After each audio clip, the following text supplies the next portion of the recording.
What's up, everybody? How you doing? Late as shit because I was hungry, I had to shit, and I wanted to take a shower. So that lasted almost like 30 minutes. I hope you're all having a great day. It was beautiful as fuck out. I hope it was beautiful where you guys were.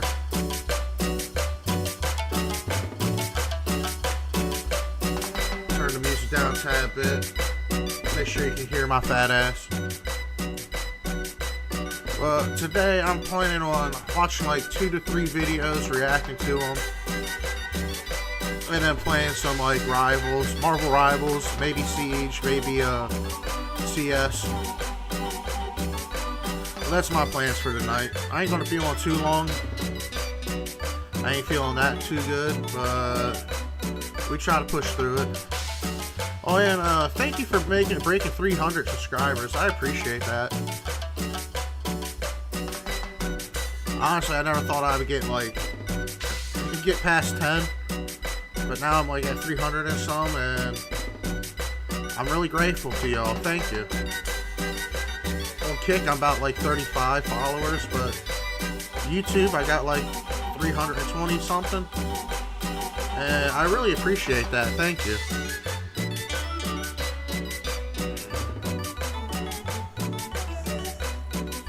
This fat stoner is very happy.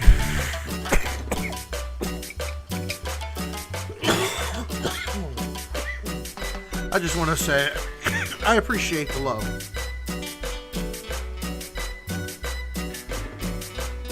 Alright,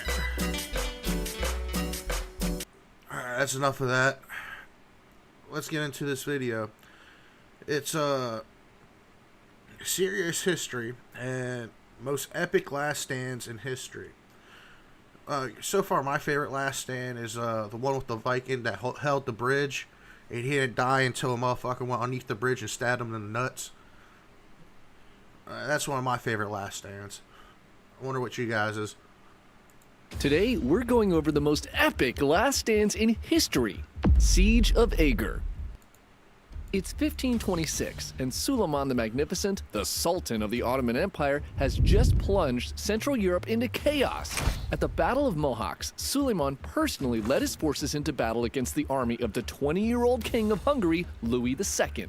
In just one afternoon, the Sultan's forces completely obliterates the entire Hungarian army, and thousands of nobles die in the battle.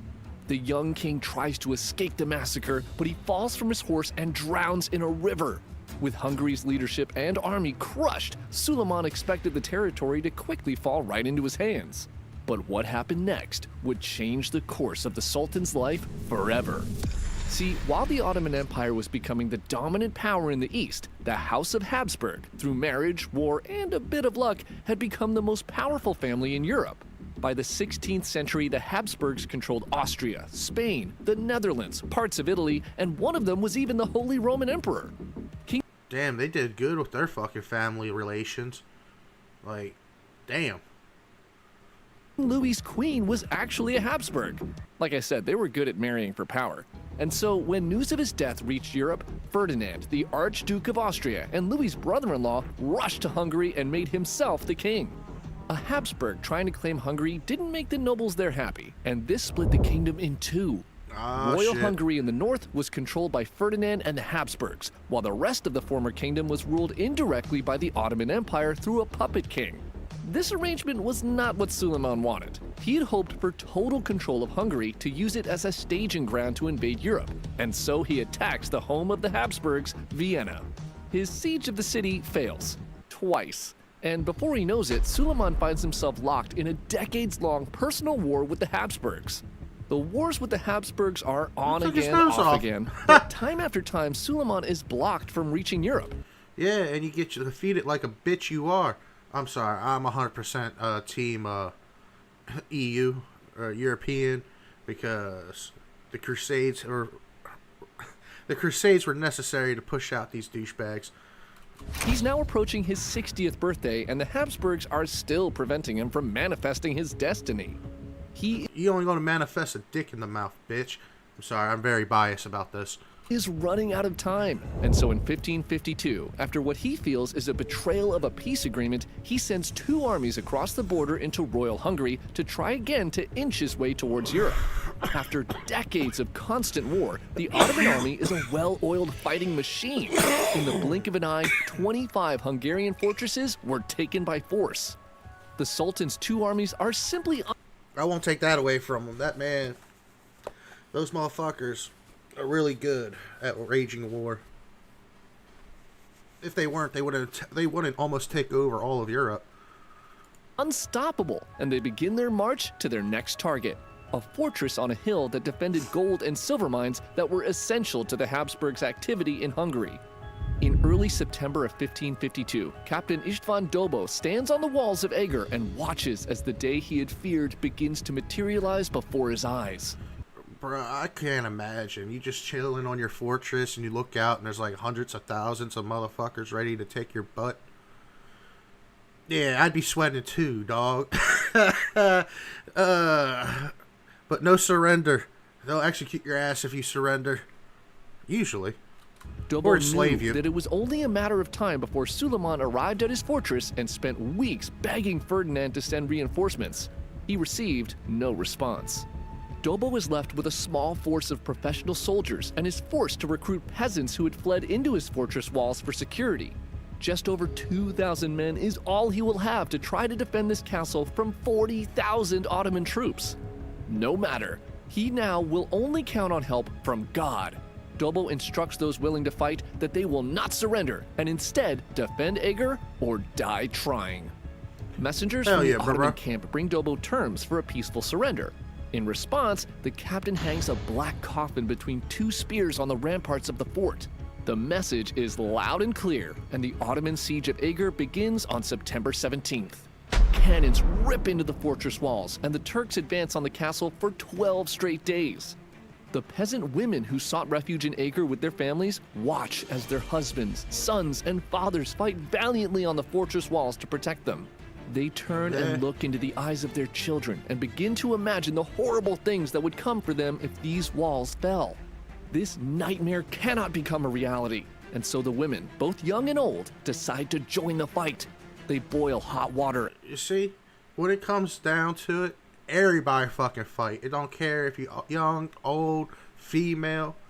When you need to get up there and start throwing fucking hands, you'll be called upon. That's in any nation. And roofing tar and scramble up the walls to pour them on Ottoman soldiers below. Others take up the weapons of fallen soldiers and join their husbands in battle. For the remainder of the siege, these families of peasants would fight shoulder to shoulder to defend the fort. But as hard as the defenders try, the Turks are relentless and manage to take one of Eger's towers on September 29th. As the Ottoman soldiers pour into the breach, Dobó orders his men to point their cannons at the lost turret and collapse it onto the invaders. Though morale had remained high throughout the defense, this breach downed the spirits of some of the defenders, and a small group began to make plans to betray their captain. Dobó finds out about their scheme. I hate traitors, bro. Like, treasonous motherfuckers. You need to be hung by your balls and filleted. Nah, you gonna betray the whole group because you're a bitch? You need to go to fate worse than hell, bro. Like, constant ass whoopings. If you treasonous motherfuckers, they're the most worst people in the world. And has the man who led this mutiny hanged in the castle market and cuts the ears off of his supporters as punishment. Things only... That's not enough, bro. Castrate them sons of bitches. They'll never be able to nut again in their life. Get worse for Dobó on October 4th as a large gunpowder reserve explodes, causing tremendous structural damage within their walls and destroying much of their dwindling supply of ammunition. Hearing the explosion, the Ottomans waste no time and launch an all-out assault. More and more Turks pour into the breach, and all hope seems lost. But a man named Gergely Bornemisa refuses to give up. He quickly gathers up some of the remaining gunpowder, flint, sulfur, and oil and stuffs it into a giant water wheel. He lights the wheel and sends it hurtling directly towards the Turks as they approach the walls. The gunpowder ignites, and as the wheel barrels towards the attackers, it begins shooting off projectiles as it spins faster and faster, which douses the Ottoman army in. That would have been fucking amazing to see, but so scary to be thrown at you. You know what I mean? See, this is why I wish I had a time machine. Not to go back and change anything, but just go back and witness, record. Like, just imagine this battle going on. Be fucking epic. Flaming oil. I'm on fire! What kind of monster could come up with this? The little smile. The battle continues for another week. The master admiring his artwork. That's beautiful.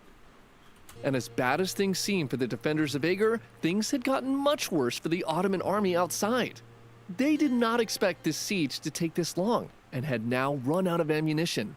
The two Turkish commanders had begun bickering over who was to blame for this disaster, and disease had also swept through their camp. Many of their soldiers no longer had the will to fight, and officers began resorting to pushing their men towards the walls at sword point.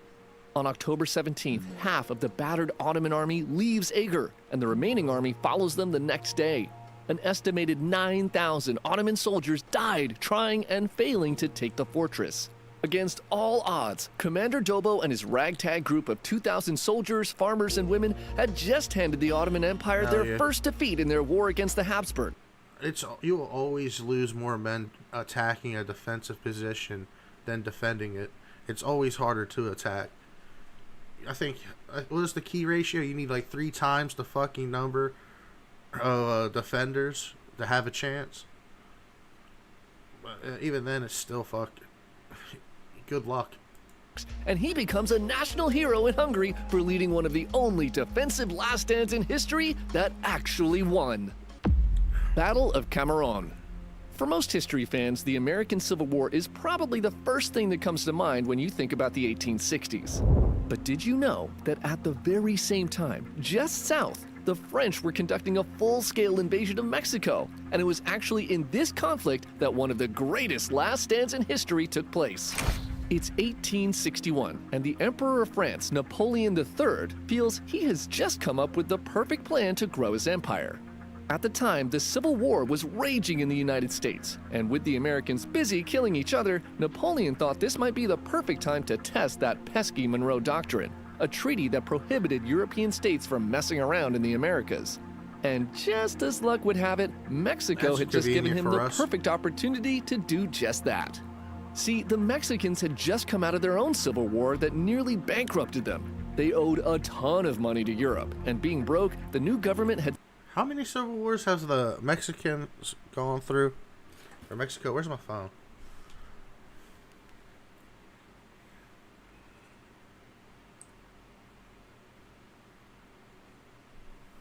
How many civil wars has the Mexicans fought?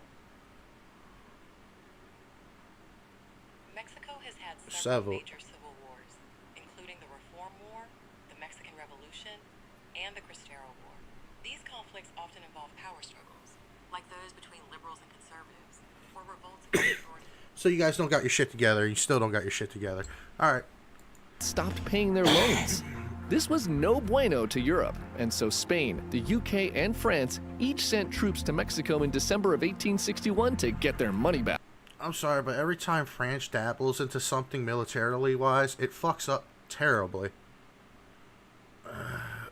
Case in point, I believe it's the Vietnam War. The only reason the fucking Americans got sucked into is because the French. But then again, well, we're even with the fucking French people. They financed our fucking birth, and we gave them their country back in World War II. So I think we even.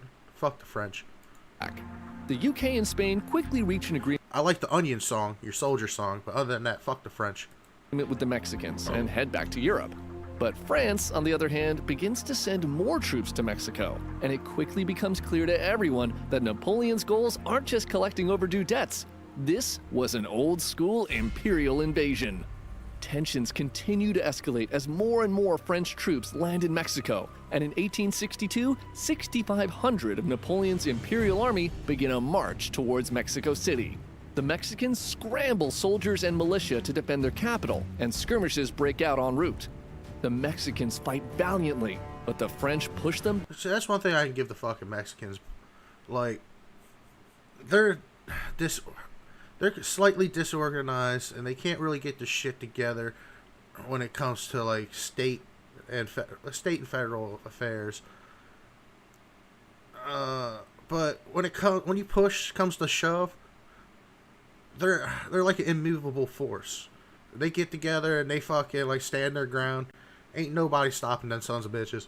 Back at every battle and seem unstoppable. But on May 5th, 1862, the Mexicans again try to stop the French army. I like the little detail they got on the little muskets right there. He did his shit. As they entered the town of Puebla, and though they're outnumbered, they managed to beat them back for the first time.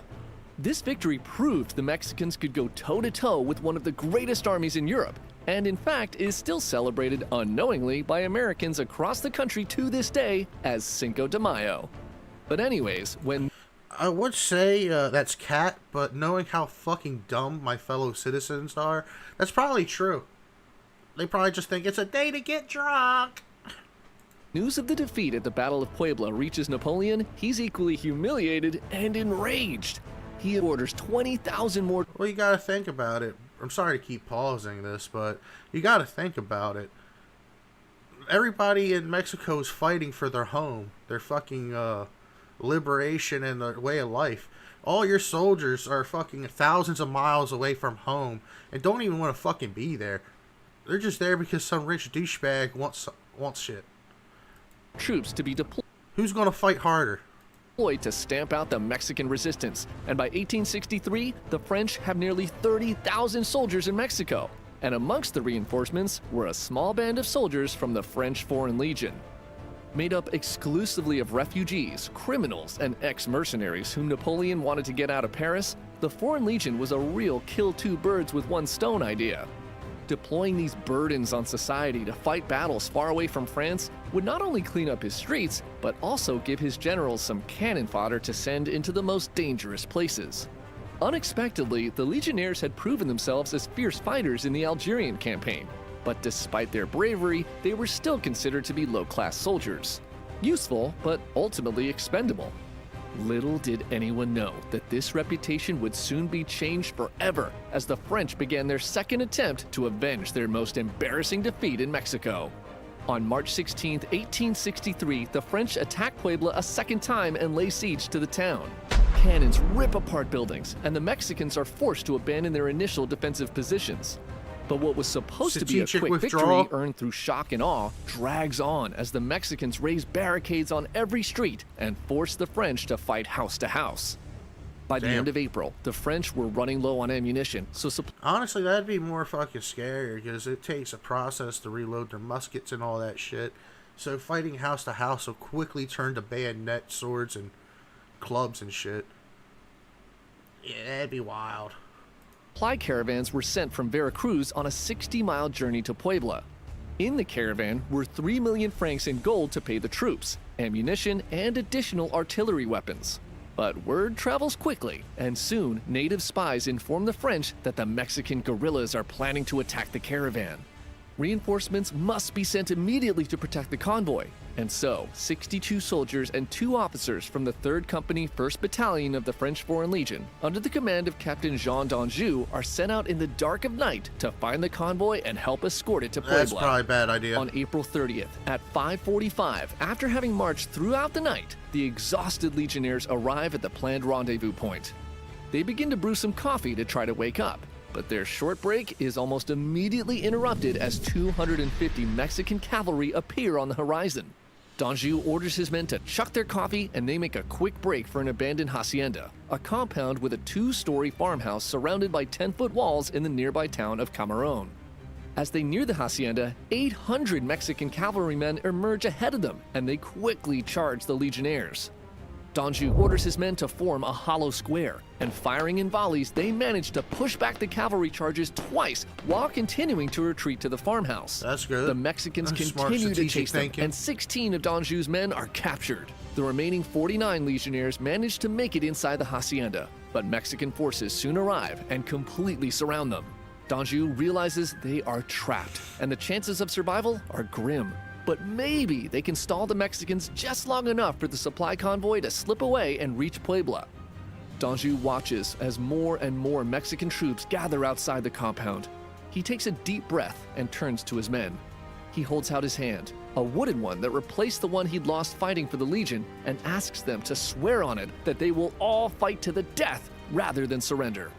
The men pledge their lives to their captain, who then opens a bottle of wine, and together they share one last drink. The Mexican commander soon sends in a negotiator, and he asks Danjou to surrender, stating that if they resist, they'll be needlessly slaughtered. The captain answers back that he and his men have plenty of ammunition, and instead they will continue to fight. Bewildered, the negotiator returns to his commanding officer with the news, and at 11 Got some a.m., balls, the boy. Mexicans storm the compound. The Legionnaires fire round after round into the hostile crowd, who are quick to return fire as they storm the hacienda. In the firefight, Danjou is hit and soon dies from his wound. Casualties quickly begin to pile up on both sides, but more Mexican reinforcements arrive at Camarón, bringing their numbers to over 2,000 men. The negotiator again tries to get the Legionnaires to surrender, but the only response he gets is from a sergeant stationed on a roof. Go to hell! In response, the Mexicans breach the hell walls yeah, of the bro. hacienda, and firefights break out throughout the courtyard.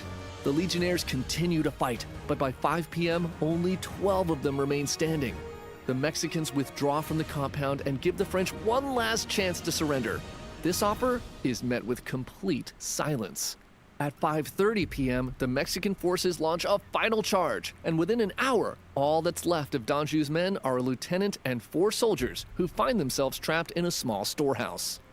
As the men watch Mexicans approach their position, they fire their last rounds and begin to affix their bayonets to their rifles. The lieutenant gives the command, and the last of the Legionnaires erupt from the shed. On sight, the Mexicans open fire. The lieutenant and a soldier who had jumped in front of him trying to protect him are instantly gunned down. The 3 remaining men are quickly surrounded, and guns are trained on them from every direction. A Mexican officer shouts orders not to fire and begs for the Legionnaires to surrender. The men look at each other and finally agree, upon the condition that they can keep their weapons and their lieutenant be given immediate medical care. The officer takes the 3 remaining Legionnaires to his colonel, and the Mexican commander cannot believe his eyes. Is this all of them? Is this all of the men who are left? That's wild. These are not men. They are demons. Outnumbered 40 to 1, the 65... Hey, you gotta respect it, though. They didn't initially keep the pledge of dying, but hey, you gotta respect it. You fought until you can't fight no more, and you charged guns with bayonets. You deserve the break, bro. 5 soldiers under the command And you see that fucking half body right there? That's fucking. Well, there's another one. Legs. Holy crap! I should be laughing. of Captain Danjou had killed 300 Mexican soldiers and wounded another 500. Tales of the Battle of Camarón spread throughout Europe, and the reputation of the French Foreign Legion changed overnight from second-rate soldiers to one of the most elite fighting forces in the world. And that's pretty much what they're still thought of today. Battle of St. Jakob an der Burs. These days, people usually don't think of the Swiss as badass warriors, but throughout most of the Middle Ages, they were widely considered the most terrifying army in Europe. And Yeah, now they're very polite and racist. Like, if you don't believe me, go talk to a Swedish motherfucker, bro. this story is one that helped cement that reputation. It's 1436, and Frederick VII, the Count of Toggenburg, has died without leaving an heir or will. Frederick was the ruler of the canton of St. Gallen, a member of the Swiss Confederacy, and, unsurprisingly, dying without a clear succession plan quickly threw the region into chaos. The nearby canton of Alright, if you're ever coming to, like, become royalty or becoming a leader where you're going to need a successor, make sure you have a fucking successor already planned to fuck out and only let a few people know, because there's a lot examples in history where great nations fall apart because of succession problems. Like, look at Genghis Khan. His great empire that he fucking conquered pretty much got destroyed because his son, he kept splitting it throughout all the sons. Should have just gave it all to one. Yeah. Zurich quickly claimed Frederick's lands for themselves, and just to be extra dick about it, they cut off grain supplies to other cantons in the area. By 1440, the rest of the Confederacy had had enough of Zurich's behavior and voted them out of the club, and a civil war, now called the Old Zurich War, began. The burgomaster of Zurich, a guy named Stussy, finds himself all alone against the Confederacy, and so he stoops to the most detestable thing any Swiss at the time could ever imagine. He asks the Holy Roman Empire for help. Historically, the Swiss Confederation was formed with the sole purpose of fighting for their independence against the Holy Roman Empire. A canton asking them for help was the most traitorous. Hey. Damn. Excuse me. You push someone to the wall so far, they'll go to the extremes. It's like trapping a hurt animal, bro. They don't know what's going on, and you're applying pressure to them. They're going to snap out and do everything they can to not get fucked up. At least that's my viewpoint on it. Traitorous thing any Swiss could imagine, and as expected, Stussy was branded a traitor. But in 1443, the Holy Roman Emperor Frederick III, not to be How is he a traitor when you already kicked him out the club, bro? You're a fucking turd. confused with the Swiss Frederick VII that just died, agrees to help Zurich and sends 500 knights to help their cause. Stussy leads his combined army into battle, and immediately they're steamrolled by the now completely pissed off Confederation forces. Stussy dies in that battle, and now the Holy Roman Emperor finds himself stuck in a war against the increasingly angry Swiss. It's probably because he didn't ask the Pope for permission from God. So he calls on his friend Charles VI, the King of France, for help. Charles wants to be a bro to the HRE, so he sends his son, the Dauphin, future King Louis XI, with 30,000 mercenaries to Switzerland. These mercenaries, called the Ecochers, which literally translates to the Flayers, were battle-hardened veterans of the 100 Years' That's War fun. who had now turned to terrorizing commoners in the new period of peace. These men were hungry to once again fight a worthy opponent, but they had no idea just how worthy their new opponents would turn out to be. The French arrive in Switzerland near Basel in August of 1444, and the Swiss Confederation quickly cobbles together a small All I'm going to say is you can't buy loyalty with coin. Like, especially if, like, you know, military-wise, if you got a bunch of mercenaries, you're probably going to lose. Just because they're not willing to fight to the last man for a bunch of coin, dog. They'll just dip out. How can they spend the coin if they die? force of 1,500 young pikemen as a first line of defense against the invaders.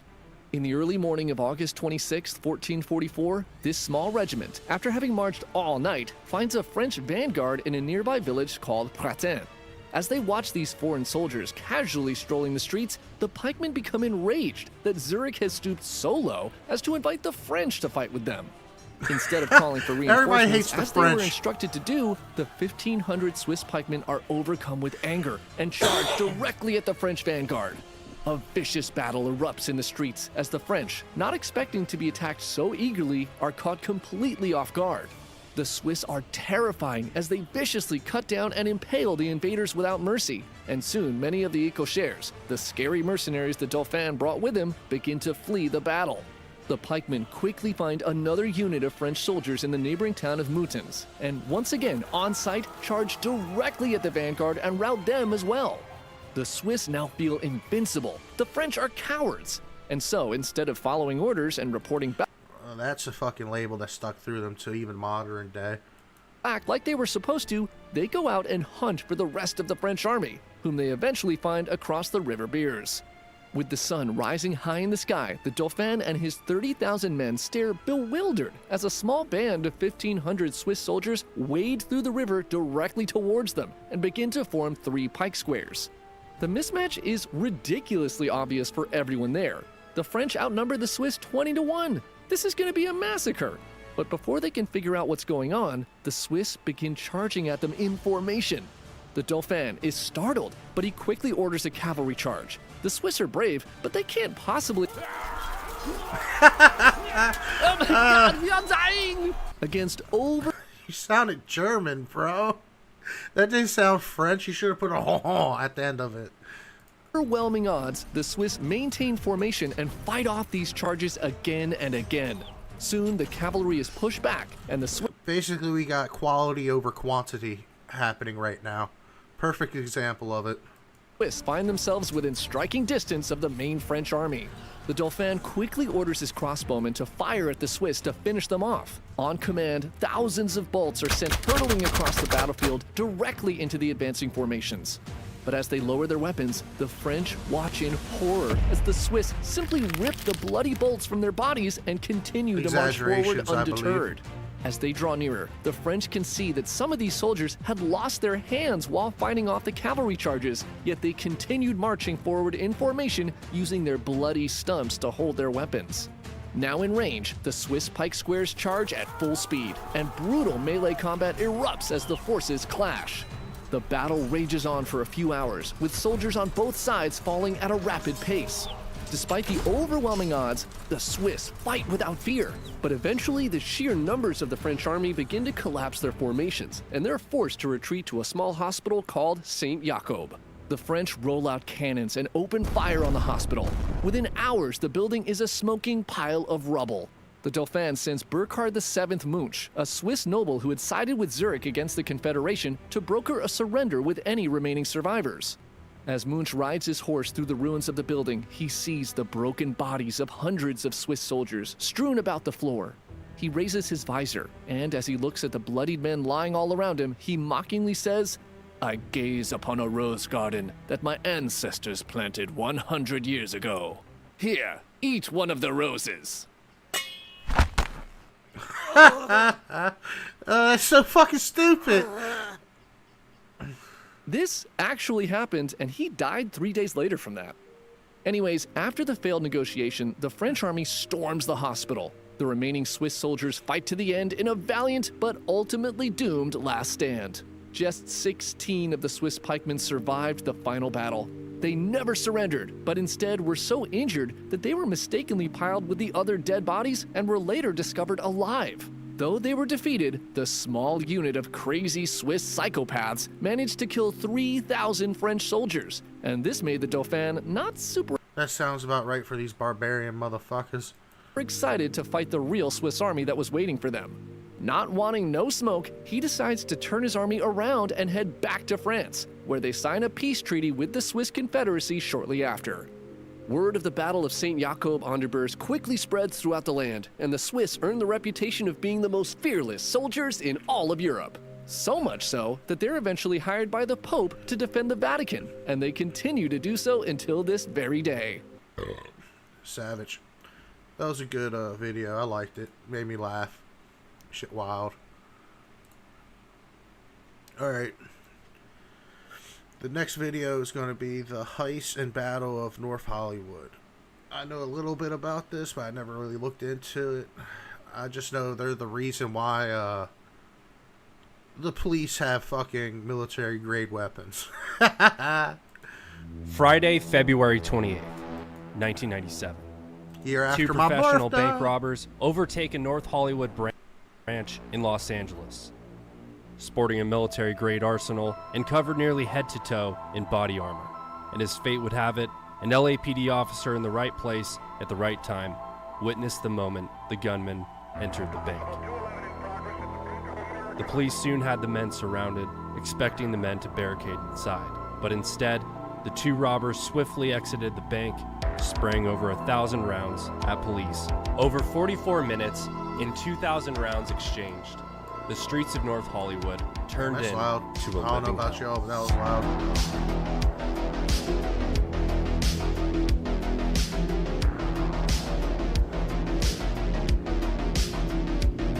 Just have a The mean two ass gunmen bass behind drop. the North Hollywood shootout first met at a Gold's Gym in Venice Beach, California. Larry Phillips Jr., a Los Angeles native and proficient real estate scammer, and Emil Matassarino, a Romanian immigrant and college graduate with an above-average IQ. They were close in age and talked everything weightlifting and bodybuilding and whatever else the fuck gym rats talk about. Chicken breasts, probably. Despite the contrast Meal of their plan. upbringings, the two quickly became close friends outside of the gym. They bonded over firearms, philosophical ideas. They talked about their tough childhoods and their mutual hatred for authority, as Larry Phillips Jr. grew up around an ex-convict father who struggled with the law, and Matassarino who grew up watching his home country of Romania violently collapse in 1989 on live TV. Their hatred for the world and the figures who ran it ran deep. In October of 1993, the two found themselves in some serious trouble when Honestly, if they smoked weed, they probably would have just been chilled out. they were traffic stopped by an undercover Glendale detective while operating a stolen rental car. When the detective made contact with the vehicle, Phillips gave the officer a fake name. He then asked the men who the vehicle belonged to which Matasarinu replied that the vehicle belonged to Phillips's mother. And after making checks, the detective ordered Phillips to step out of his vehicle, at which point the detective located a Glock 17 with a 33-round extended magazine in Phillips's waistband. Nice. Matasarinu, still inside the vehicle, then tucked his pistol beneath the seat. Backup arrived, and both men were taken into custody. The vehicle was seized, and a laundry list of weapons and suspicious items were recovered from within, ranging from Bro, this is like some stupid shit that I tell everybody not to do. You got illegal shit on you, don't be driving a fucking stolen car. Like, if you got illegal shit on you, you got something you're not supposed to have, you act like a law-abiding citizen, dog. You're not suspicious, you just follow the law. Give them no goddamn reason to fuck you up. With these idiots driving around with fucking contraband, guns that are probably illegal, and a stolen car, you stupid fuck. Norinco, 1,700 rounds of 7.62, 3 Chinese-made 75-round drum magazines, 6 smoke bombs, 2 IEDs, a gas mask, wigs, 3 different California license plates, and 2 spray cans of gray hair coloring. That's right, these Yeah, it sounds like they're about to pull off like a mass shooting event, bro. jokers were locked and loaded with some Just for Men. Now it's a party. Larry Phillips was charged with conspiracy to commit robbery, grand theft auto, unlawful weapons activity, carrying a loaded and concealed firearm, and felony perjury. On December 27th, both men were only sentenced to less than 1 year in jail. You would think they'd get more for conspiracy to commit robbery and all that other shit. Like, don't carjackers get longer than that a year? They had a stolen car, so... On June 14th, 1995, in the Los Angeles neighborhood of Winnetka, at approximately 12 p.m., Phillips and Matasarinu stalked a Brinks truck. They followed the armored vehicle until it made a stop.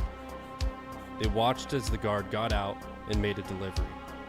As the guard returned and opened the back doors of the armored truck and was at his most vulnerable, Phillips and Matasarinu opened fire with AK-47s. Both guards were shot, and $120,000 was stolen. Back then, that was actually fucking a chunk of change. The Brinks guards luckily survived, and the Good. robbery quickly made headlines. Given the level of violence, tactics deployed, and weaponry used, the FBI took exceptional interest. Well, I'm pretty sure that ain't that. Well, at that time it is. Like, shit, just recently, what was it, like 2-3 months ago in France, I think it was? Dudes use explosives to blow up a fucking armored car to rob it. Hey, get that money any way you can, I guess. They deemed at the time the AK-47 bandits. And it wasn't long until they struck again. On March 27, 1996, in the area of Woodland Hills, Phillips and Matasarinu attempted to overtake another Brinks truck, but miserably failed. They once again stalked the armored vehicle and opened fire after it stopped, but the driver took off. They chased the vehicle briefly before fleeing the scene, and once they got away, they ditched their vehicle and set it on fire. Despite the recent Smart. failure, only 2 months later, the men graduated to bank robbery. And on the morning of May 2nd, they initiated their first ever takeover heist. They kicked open the bank doors, fired warning shots into the ceiling, swept the vault, and walked out in under 6 minutes with nearly $750,000.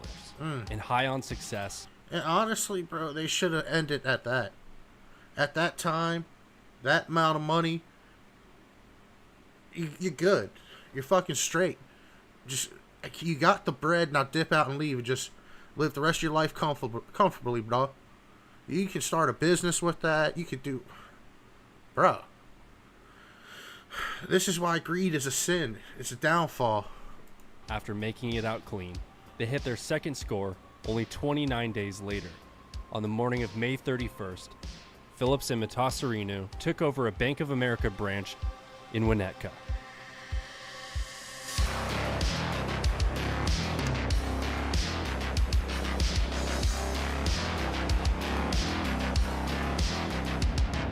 Walking out once again with just under $800,000, accumulating a net worth of approximately $1.6 million in 30 days. And by this point, the FBI Violent Crimes Task Force and local law enforcement were rattled. The suspects were virtually uncatchable. It was evident that the two robbers had gone from violent outlaws to swift professionals in a short period of time, prompting the FBI to change the duo's name from the AK-47 Bandits to the High Incident Bandits.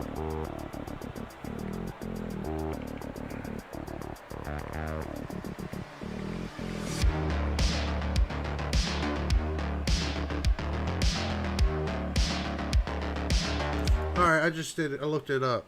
1.6 mil in 1996 is equivalent to 3.3, well, I'm gonna round it up, 3.4 mil. These motherfuckers are greedy. They could have dipped out, fucking never been caught from the goddamn government, and live happily, comfortably. But it is what it is. They probably got an adrenaline rush on it. Got the jolly. You know what I mean? I'm not that greedy, bro. If I get my lick, I'm gone, dog. You will never see or hear from me again. Over the next several months, a massive joint operation spanning multiple law enforcement agencies within Los Angeles County sent officers to stage outside of banks and other potential targets of the High Incident Bandits. But the robbers at the time went on hiatus, upgrading their arsenal and mostly planning their biggest score yet. Phillips and Matasareanu narrowed down their options to branch 384 of Bank of America, located in North Hollywood, California. It was the largest bank in the area by far and had the potential to net them at least $2 million for 10 minutes work. It was the optimal location for many reasons. Professional bank robbers tend to hit branches located on street corners for a better escape egress. Branch 384 was a single building lot, meaning not only was it a corner branch, but it had two corners of the lot, with both freeway access nearby and city side streets leading into the valley. It was the perfect stage for the perfect heist. They chose the date of Friday, February 28th, and they loaded up for war. They attached level 3A Kevlar body armor to the front and back of both their torso and extremities, basically making them pretty much invincible against the police who have 9mm. And speaking of bullets, holy shit! They loaded out with Norinkos with full auto conversions, 75-round Chinese magazine drums, a semi-auto HK91, two Berettas, and a fucking Bushmaster XM15 dissipator. They then loaded several thousand rounds of spare ammunition into the trunk of their white 1987 Chevrolet Celebrity. And both men knew...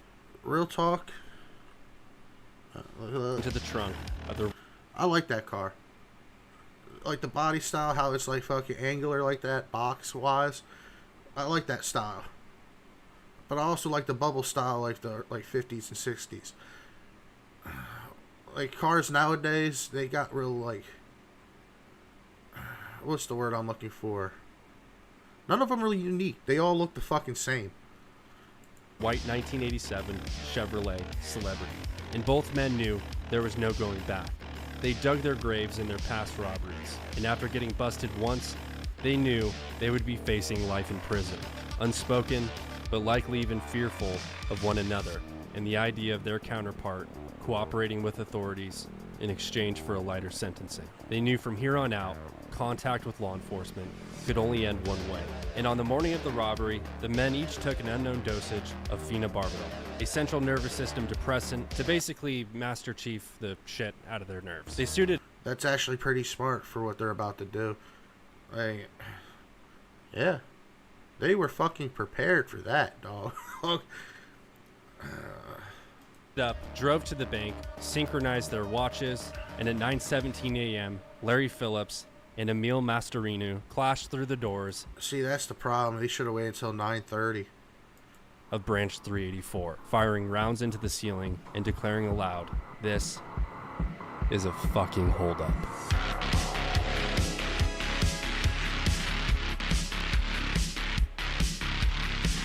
While on routine patrol, as fate would have it, LAPD patrol officer Martin Perello entered the bank's intersection of Archwood and Agnes when he spotted the two heavily armed gunmen entering the bank at 9:17 a.m.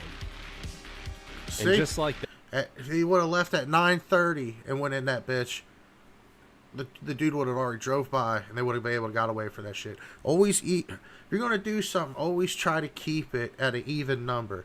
Don't hit this fucking 9:17 or just, what's the word I'm looking for? A divisible number. Like go at fucking 9:15, 9:20. Something that's divisible. Not fucking 9:17 where you're gonna end up with a goddamn decimal. That's where you get smacked around. the milliseconds before the heist started, it was already over. 5840, requesting assistance. We have a possible 211 in progress at the Bank of America. Bank of America. Located in Worcester District. We have shots fired. Inside the bank, the gunmen took over, while continuing to open fire into the ceiling. And after gaining everyone's compliance, Phillips and Matasareanu began shooting at the bulletproof door that gave access to the bank tellers and the vault. The door, which was only made to withstand small caliber ammunition, broke open after a few shots from their modified Norinkos. The men then forced the tellers to fill their bags with the money from the vault. As they held the door, watching over their shoulders, they realized there was a big problem. There was way less money in the vault than they had anticipated. The adrenaline partnered with the intense stress led the two men to unravel, and bursts of gunfire continued solely out of rage. Matasareanu became so enraged that he emptied a 75-round drum magazine into the vault, destroying the rest of the money. In total, the tellers only packed $303,000.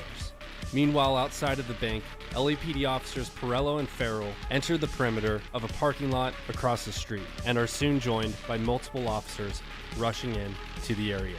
An anxious Larry Phillips noticed the silence outside of the bank. There was no longer any foot traffic outside, or even a single car on the usually busy roadway. He walked halfway out of the bank and heard nothing but the freeway noise coming from a half a mile away. And in that moment, he realized the police were waiting. At which point both men could hear sirens of the cavalry of the LAPD responding, as well as the sound of exploding dye packs in the money bags, rendering the bills completely useless. Honestly, if I was in that situation, just being like, allegedly, in my opinion, I'd blow the fucking brains out of all the tellers. Because I know for a fact, I say, put the money in the bag, bitch. Any ink packs and I'm killing you. And while I'm standing there and they're going off in the bag, I'm walking right over there, dumping the shit on you, bro. Allegedly. The officers outside were coordinating what they thought would be a barricade situation until Larry Phillips stormed out of the North ATM lobby entrance, spraying rounds at officers with his Norinco, immediately injuring 7 officers and 3 civilians from 200 feet away. They returned fire at the robbers, but their 9mm had little effect on the heavily armed gunmen. LAPD officer James Zaborvan only... Sorry to cut it off, but that's why you go headshots, dog. They had full body armor in their extremities, their chest, level 3, but not their fucking face. Shoot them in the face. Who cares if it's unethical, bro? They fucking unloading rounds at you. Shoot them in the face, deal with it afterwards. Few months out of the academy, gets a shot off on Phillips, wounding him. The gunman turns his attention to Zaborvan, who dives across his fellow officers, blocking the shot. He then seeks cover into a nearby dental office, where a dentist by the name of Jorge Montes quickly turns his dental office into a makeshift emergency room. And at this time, the elite members of the prestigious LAPD SWAT team arrived on scene. Many of the members, at the time, were even founding fathers of the LAPD's first ever SWAT team, who had a fierce reputation and a highly successful rate of solving the problems within high-risk incidents.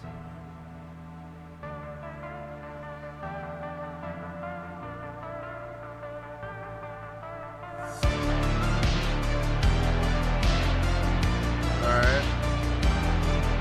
Loud as shit music again.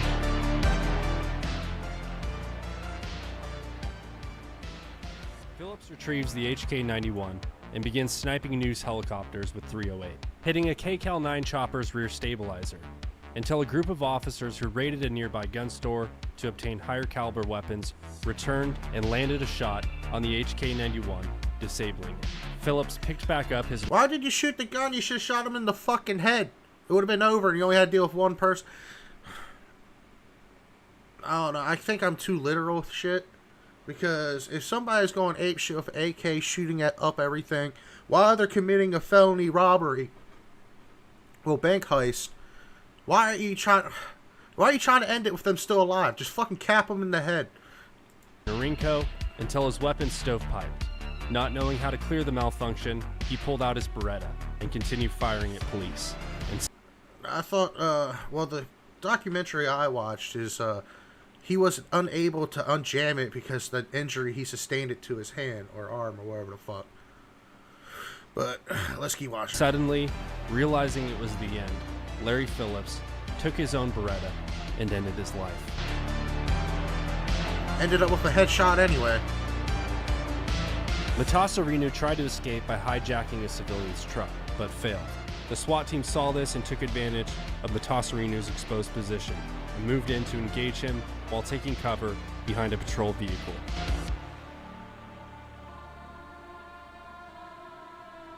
The SWAT team opened fire, but they couldn't find an angle on Matasarinu, taking cover behind the engine block of his vehicle. LAPD SWAT officer Rick Massa decided to prone out and found the exposed feet of Matasarinu, got a good sight picture, and opened fire, hitting Matasarinu twice in the ankle. Matasarinu collapsed and began skipping rounds towards the SWAT team from beneath the vehicle while laying on his back. And with Matasarinu's body now exposed and still skipping rounds towards SWAT officers, the SWAT team opened fire. And after being shot 29 times, Matasarinu surrenders to police. As they secure Matasarinu's weapon and place him in handcuffs to search for additional weapons, Officer Rick Massa stands over him. Matasarinu looks up at Massa and asks him to finish him off, to which Officer Massa declines and says, "I'll see you in court." Matasarinu succumbed to his wounds and died 56 minutes later. As the deadly shootout came... He a bitch. He should have shot himself. You knew it was over, bro. You should have just went out, took yourself out. Came to an end, the SWAT team entered the Bank of America to rescue the employees and customers from the vault. After the incident occurred, the LAPD realized the importance... I mean, like, your boy just went into it, so... Yeah, you might as well... of firepower after realizing their 9mm fucking sucked. And they received 600 M16s from the Pentagon, officially birthing the requirement of patrol rifles. Yeah.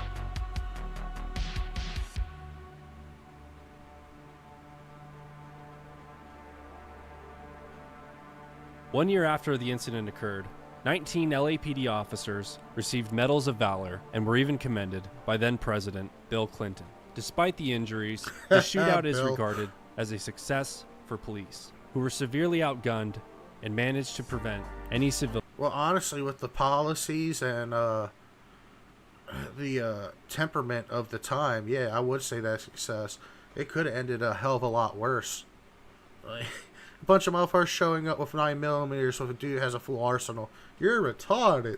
...or officer fatalities. The pop culture and lore of the North Hollywood shootout runs deep. From a Megadeth song to a made-for-TV movie, countless documentaries to an op-ed in Rolling Stone magazine. It's estimated that Phillips and Matasarinu fired close to 1,200 rounds, with the LAPD returning close to 650 rounds. The North Hollywood shootout will always be regarded as one of the most dangerous confrontations between robbers and police that America has ever seen. So far. Hey guys, if you enjoyed this video, be sure to hit that subscribe button. There's a lot more of these videos in the works. And I'm also excited to announce my podcast, The Aftermath Podcast, where we'll be breaking down episodes over a longer format. So be sure to subscribe over there as well. And I'll see you guys in the next video. Thanks for watching. Very talented motherfucker. With my motherfucker. sick voice. Nah, you got a sexy voice, bro.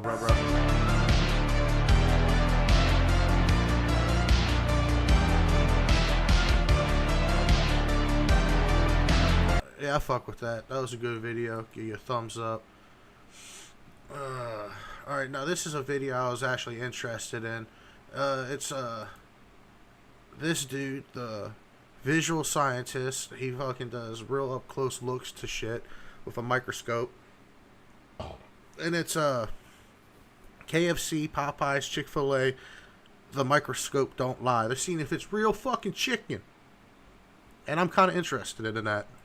At 1000x magnification, some of this chicken looks more like a chemistry project than a bird. This experiment That was actually audio a request is from kinda dog Madison shit. from Lincoln, California. Props, Madison, who wanted to know if the meat matches the marketing. Today, we're putting Chick-fil-A, Popeyes, and KFC under the lens. I'm looking for real muscle fibers, nature's architecture, versus processed mystery. One of these brands is definitely hiding something under that breading. I have a whiteboard over there, and I'm gonna keep score. So let's go prep the slides. Hey folks, before we hit the lens, we have to be surgical. I'm taking a core sample from each brand, but we aren't looking at the outside My yet. money's on KFC. We're Is going probably into the fake as heart shit. of the fillet. Don't get me I'm wrong, I adding the love immersion oil KFC now, chicken. And this allows us to hit 1000x But magnification with I feel like actual corporations clarity. will If do there's any and meat everything glue for or profit. restructured protein in there, there's nowhere for it to hide. So here we are back at the scope, starting with the industry gold standard. Look at those long parallel lines. Those are striations. In the world of the visual scientists, those lines are exactly what we want to see. That is organized muscle fiber. It tells us that this piece of meat was once an actual bird, not a paste squeezed out of a tube. The structure is clean, the fibers are distinct. This is our control for the day, you guys.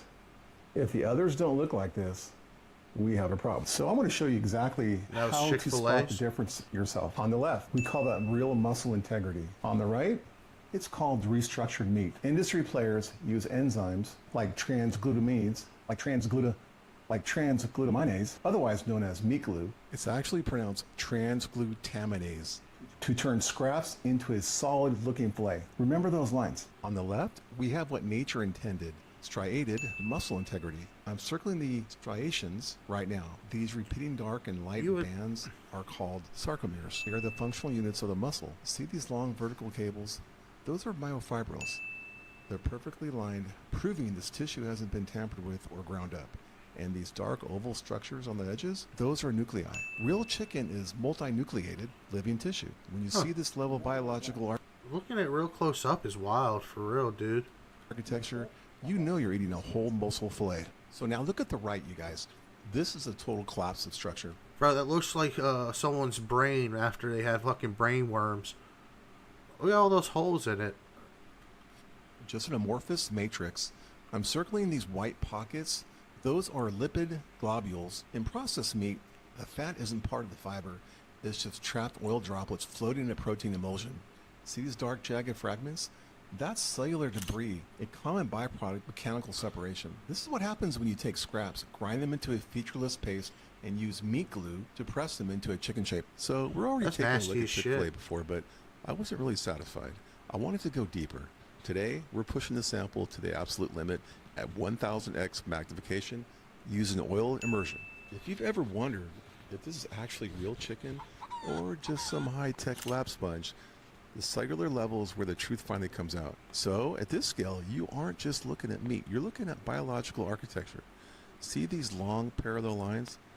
Those are myofibrils. This is a big giveaway right here.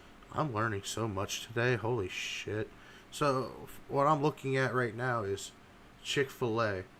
Chick-fil-A meets real meat. You guys, in cheap restructured nuggets, those fibers are usually pulverized. I can into a respect grainy, the Christian mushy company. paste. But here, those striated patterns are still looking good. That's the fingerprint of actual intact muscle tissue. So look at these dark spots right here. Those are the nuclei. The fact that they're still sitting on the edges of the fibers tells us this bird has not been blasted through a mechanical separator or chemically recovered until it collapsed. You can also see the connective tissue weaving through the bundles. That's why when you bite into it, there's a specific pull to the meat. You're literally tearing across a biological grain. I'm looking for fillers, things like soy protein. We've seen islands of Chick-fil-A weird for a while cellulose now, bro. crystals. Can we see And some I'm KFC? just, not seeing them. The fat distribution looks natural, and the protein density is exactly what you'd expect from a bird. For fast food, this is surprisingly clean sample, you guys. So, look, the microscope doesn't care about the hype. It just shows the facts. This is real deal whole muscle chicken. It's salty as hell. Sure, logically, it's legit. Okay, guys, now I'm preparing the Popeyes slide. Little immersion. All oil right, let's here. see the Popeyes. And I let's go fucking take a love look. Popeyes We just fries. pushed Chick-fil-A to the limit, you guys. And you know what? It held up pretty good. So, but now it's time for the heavyweight. We're putting Popeyes under the lens at 1000x magnification, using oil immersion, of course. And I'll be honest with you guys, I expected a mess of breading and oil, but what we're seeing here is actually surprising. Immediately, the skeletal muscle density here is striking. Look at these fiber bundles. So it's At all legit. 1000x, the sarcomeres, the repeating units of the muscle, are even more But wouldn't the lab-grown meat be the same? I don't know. defined than what we saw in the last test. The parallel alignment of these, Because so far it looks like he's just seeing if it's a process, you know what I mean? At least I think. myofibrils, is incredibly tight. This indicates a very high quality cut of whole muscle that hasn't been compromised by excessive brine injection or plumbing, which usually distorts these rows. Now let's take a look at the intracellular space. Popeyes is known for that heavy crunch, but deep in the tissue, the lipid, which is a fat, distribution is actually very well integrated. See these translucent globules? Or those are natural fats tucked between the muscle So on the micro level, it's fucking delicious. Got it. fascicles. This is equal to, if not superior, to the Chick-fil-A sample in terms of structural integrity. We're also seeing a robust network of collagenous connective tissue. In the lab, that's what we call biological proof of a non-processed product. So it looks like a real bird thus far. The most interesting part, the cross striations are vivid. This chicken, You know, this is probably off topic, but I keep seeing the chicken pop up. I really want some chickens. They're just fucking... I like watching chickens. They're the funniest goddamn creatures on earth. Just see them like take one of them grab a piece of corn and then they all just start taking off after them to get that piece of corn. It's hilarious. was clearly handled in a way that preserved the cellular walls. Often in fast food, the freezing and thawing cycles create ice crystals that shred these cell walls. You'd see like ghost cells or empty gaps under the scope. But here, the cells are plump and intact. Biologically speaking, this is a top-tier protein structure. It's not just equal to the gold standard we saw before. In some of these frames, it's actually looking cleaner. I didn't expect to say this, but the microscope doesn't lie, you guys. Popeyes is bringing real deal, Giga high Chad. quality. I honestly thought that Chick-fil-A would be better than the Popeye, but apparently Popeyes is better than Chick-fil-A. Avian, muscle to the table. It's a scientific tie, maybe even a slight edge to the crunch. Stay curious and keep looking closer, you guys. Next up, KFC, Kentucky Fried Chicken, one drop of the immersion oil, and let's go take a look, you guys. Where the other two had clear, defined muscle fibers, this sample looks a bit more macerated. The myofibril bundles aren't as tight, and I'm seeing a lot more interstitial fluid and cellular It don't look like clean lines. It kind of looks like it's smeared or bubbly. debris. This is often a sign of heavy brining or high pressure processing that begins to break down the protein walls before it ever hits the fryer. You guys notice the lipid, which is a fat distribution. Instead of clean fat globules tucked between, So I stopped getting KFC like 3-4 years ago. The last time I got it, I got the extra crunchy shit. Oh my god, it was so greasy. It was soggy. And I was blowing out the fucking toilet for 2 days afterwards. I swear off KFC after that. I started going to Popeyes and fucking Chick-fil-A more after that. So, yeah, that makes sense. the muscle, we have these large, irregular oil pools that seem to have invaded the tissue. It lacks that distinct cellular organization we saw in the top tier samples. It's still a real chicken, real bird, but the structural integrity is definitely compromised. Bottom line, you guys, it's a biological mess compared to the competition. The microscope shows a lot of processing trauma here. It's a pass, but barely. So we have to look at the skin, right? Under the lens, the organized lines are gone. Instead, we're looking at a chaotic landscape of saturated fats, salt crystals, and carbonized flour. Do you see those glowing Wait, orbs? you got That's deep track fried, oil. bro. It's what makes it taste so good. But biologically, it's a total disaster zone. So there's the feathered truth, you guys. The microscope doesn't have a favorite brand. It just shows the data. One of these The little is clearly unsubscriber closer jar to the back farm, there. while the That's others, fucking great, bro. You saw the slides. I'll give you that. Madison, I'll give you a like there's your there. answer. You can argue about the flavor in the comments, you guys, but now you know exactly what you're swallowing. Oh, check out this video to see how safe the water is at Disneyland's Pirates of the Caribbean ride. Oh, don't forget to subscribe for more truth.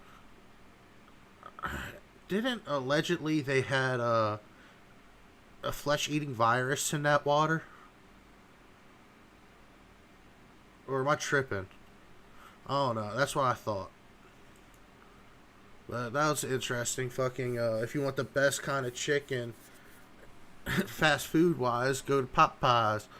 But I feel like Chick-fil-A still got that good ass taste.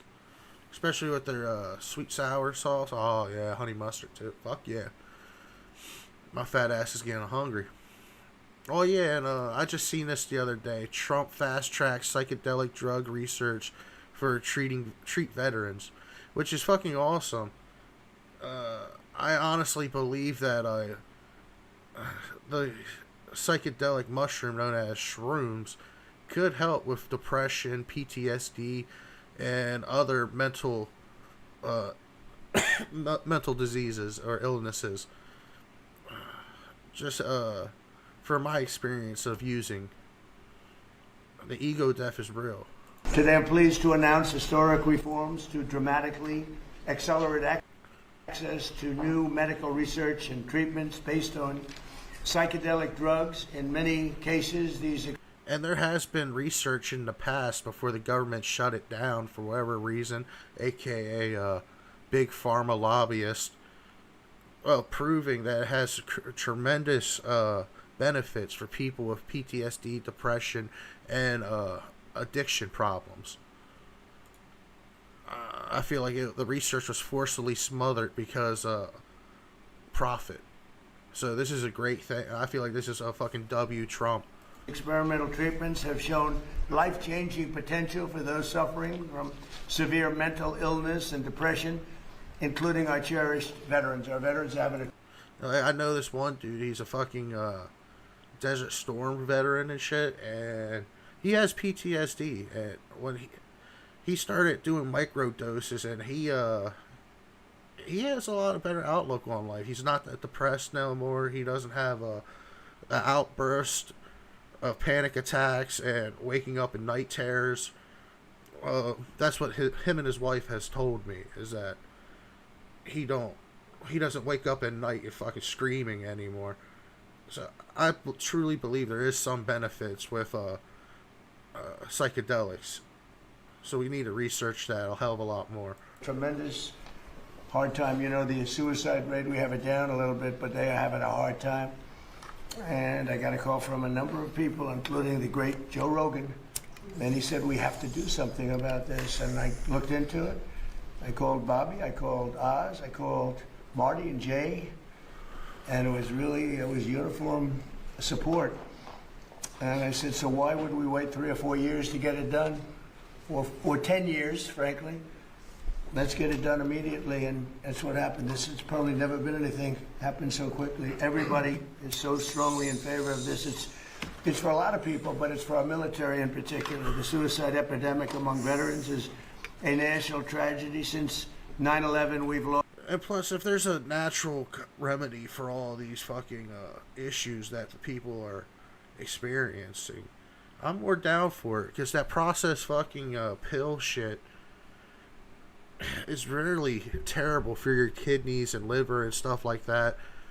And some of these managements for these disabilities are very addictive, and they can bring you down the road to something that's not really polite. And in my experience, shrooms are not addictive. Over 21 times more veteran lives to suicide than on the battlefield. So we lose, think of that, 21 times more. And today we're bringing them new hope. I think you're going to see a big difference and a big reduction in that number. Today I'm pleased to announce historic reforms to dramatically accelerate access to new medical research and treatments based on psychedelic drugs. In many cases, these experimental treatments have shown life-changing potential for those suffering from severe mental illness and depression, including our cherished veterans. Our veterans have a tremendous hard time. You know, the suicide rate, we have it down a little bit, but they are having a hard time. And I got a call from a number of people, including the great Joe Rogan. And he said, we have to do something about this. Is this and I replaying? looked into it. I called Bobby, I called Oz, I called Marty and Jay. And it was uniform support. And I said, so why would we wait 3 or 4 years to Yeah, get it it's done? replaying it, but yeah, that's how I feel on it. I feel like we definitely need more research on it. It's a possible breakthrough on mental illness and shit. W. Alright, I think that's going to be enough videos for today. What do I want to do? Fuck it, we're going to go Counter-Strike because I need to level up my shit to level 10 so I can play the Premier shit and get a good ranking. So let me update.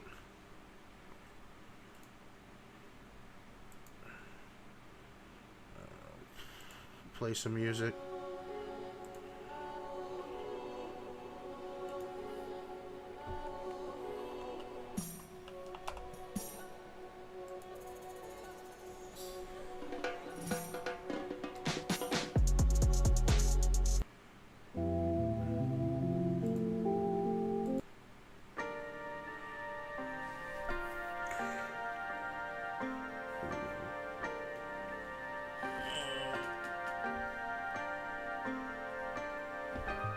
Sorry, I had to stretch there. Holy shit, my back. Alright, I can fuck with that while I roll this blunt.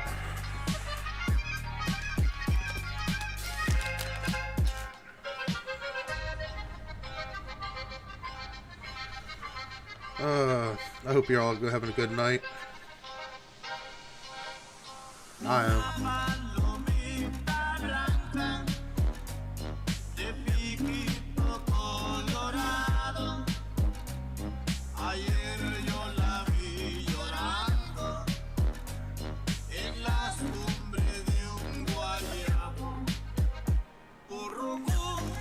I got the music on shuffle, so random stuff plays.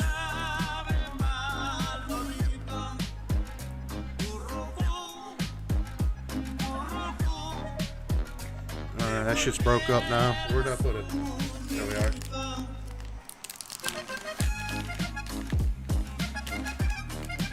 You know, I noticed a lot of people can't break these bitches with their thumbs, bro. You have to find the good shit with the less vein on it and crack it open. I know so many people that struggle with this.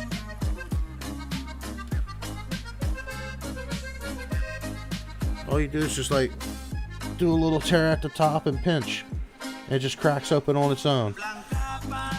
Clean ass line, bro.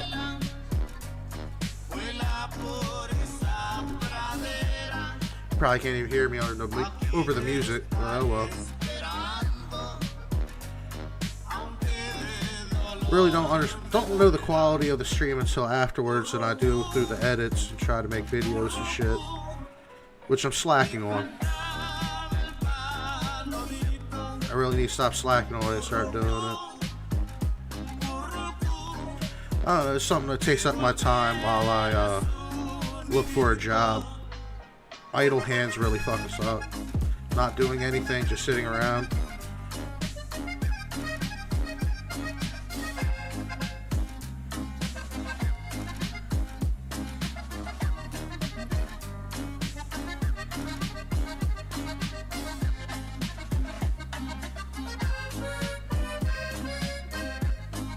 Real talk, I'm still happy that I got to 300 subscribers.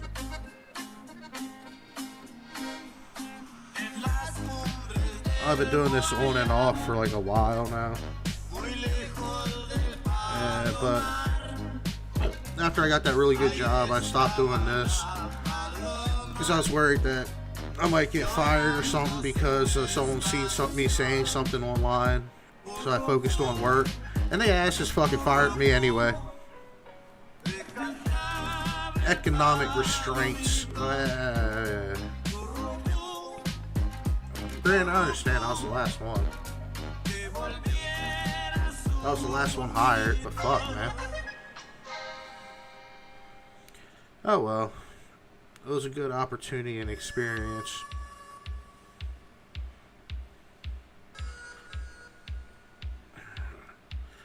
Got experience driving a reefer truck, making deliveries and shit like that. And I can drive through the cities and beltways of fucking DC and Baltimore with ease. Even those sons of bitches want to cut you off and ride up on you and shit like that. I could drive a 26 footer and a fuck 16 foot. No issues through cities and all that. It's just going up the hills where you look like mountains when you look over to your left and you see a fucking cliff. That's the asshole puckering time.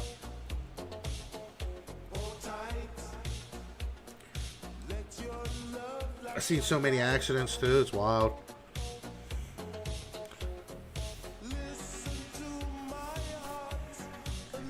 Alright.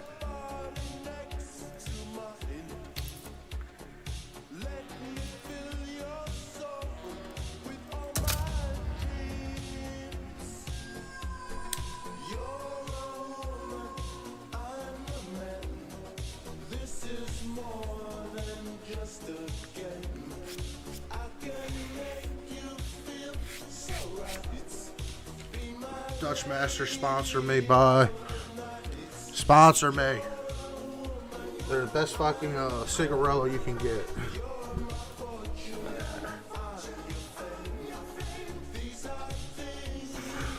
At least they're my favorite, in my opinion.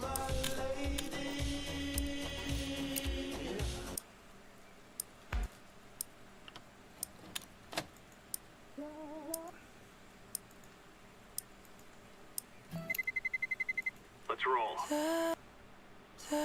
Give me something good, bitch. Alright, let's do it. This is my little brother. This is Mommy Pig. And this is Daddy Pig.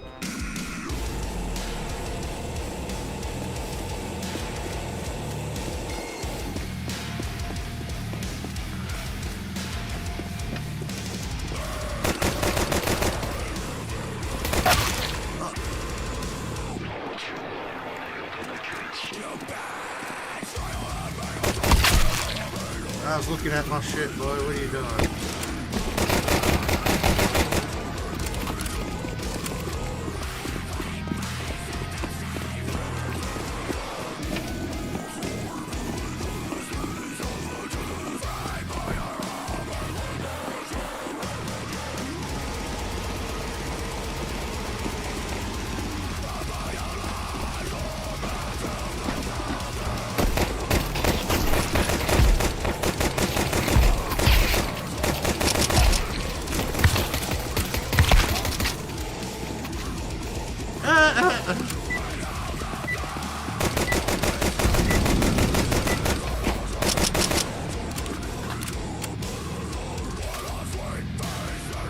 That's a nice ass AK. Hello? Hello, my brother. We shall take these booties. I should turn off the music so you can hear these fuckers. Alright, where we going, boys? Where you go, Pete?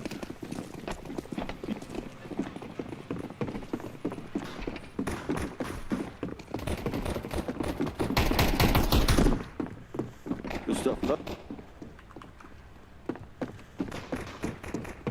Planted. I am planting bomb. Bomb has been planted.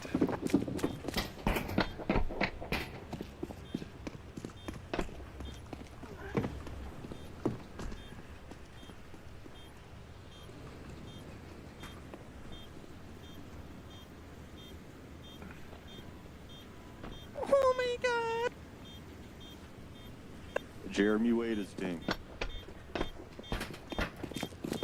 I'm not for where he came from. Got one. Right in front of you, Lost.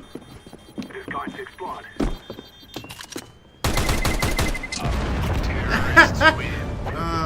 The best.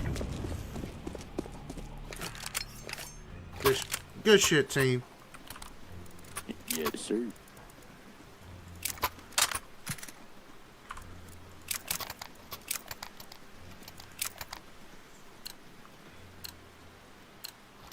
Together we can do this.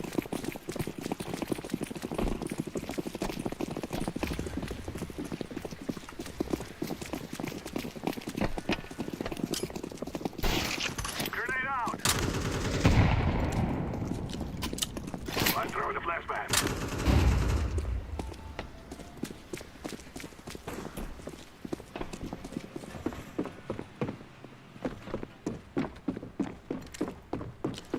Throwing the flashbang.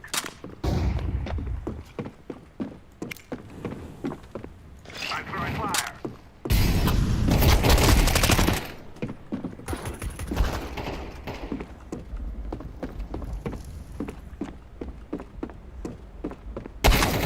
Fuck me.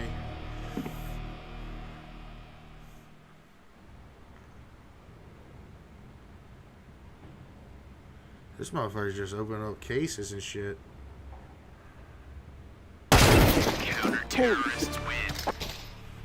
That motherfucker popped up out of nowhere.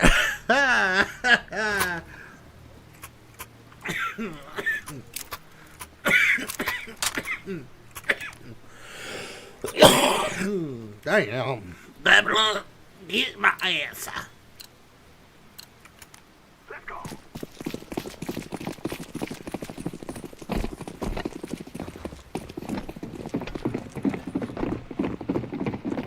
Smoke.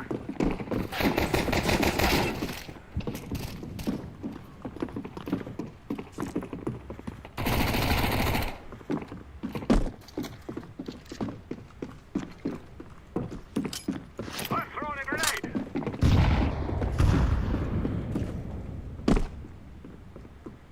Left train. On top of the I'm left train. planting the bomb.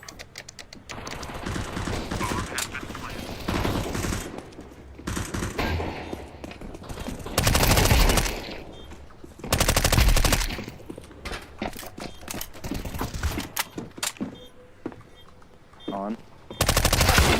Fuck!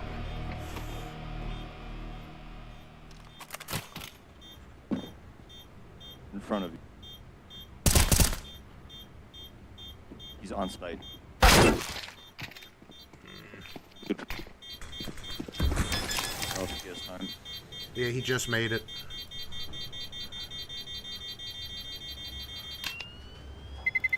Good stuff. Oh shit! Ah, bitch! How do you have more faith in that?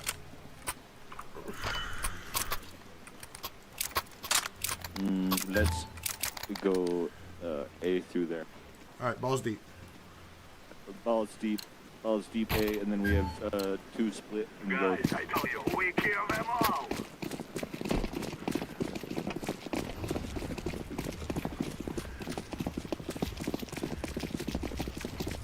Balls deep.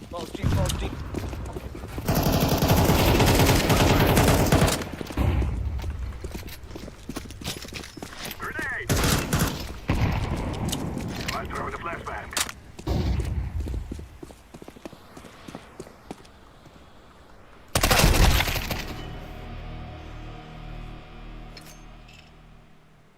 Smoke.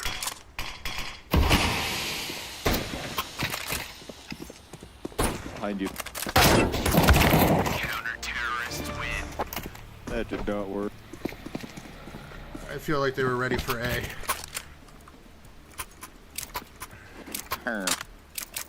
What do we do now, guys? Balls deep B. Autistically spam B. Okay. And then we hit A. Okay.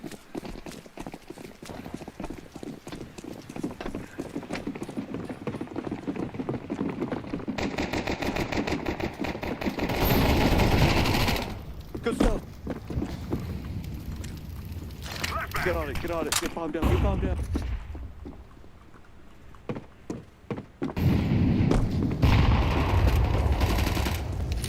Right there, yep. Watch where we came from, watch where we came from.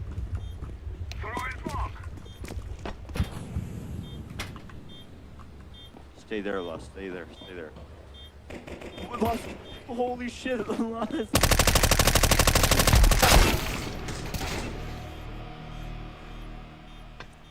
Last guy's coming from where we came from. Where we came from.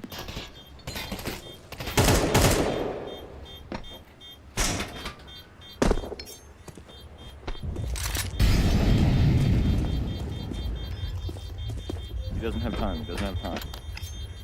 Two. Beautiful, boys. Dirty.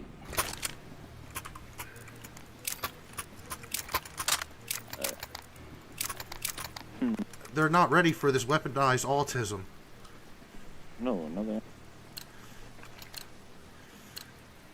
We must win. Go, go, go, go, go, go, go, go, go, go, go, go, go, go, go, go, go, go, go.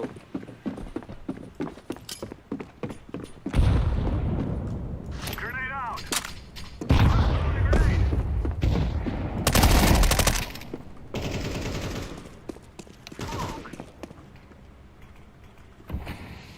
Smoke.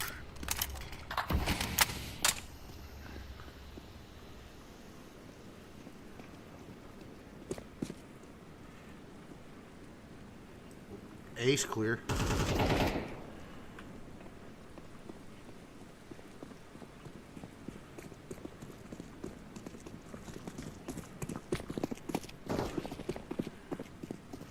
Grenade. You plant it on this train, you plant it up, you plant it right.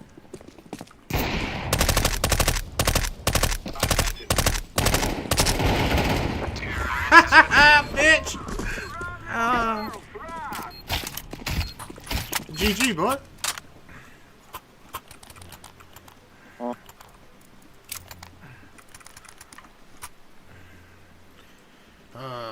We getting the booty good.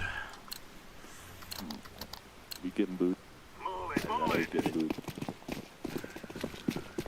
Getting the schmeckles. Alright, A. Hard A.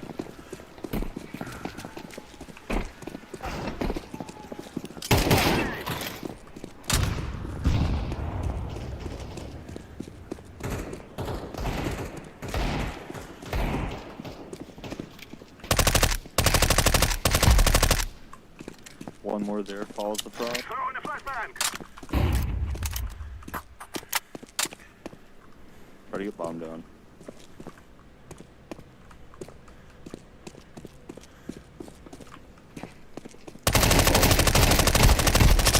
Good shot. Can we plant this bitch already, bro? There we go. Activating the bomb. Bomb has been planted.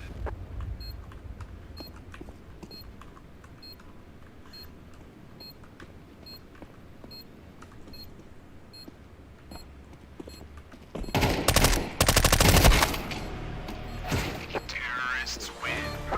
Beat us. Alright, bro. That was good, good. You're so hot, bud.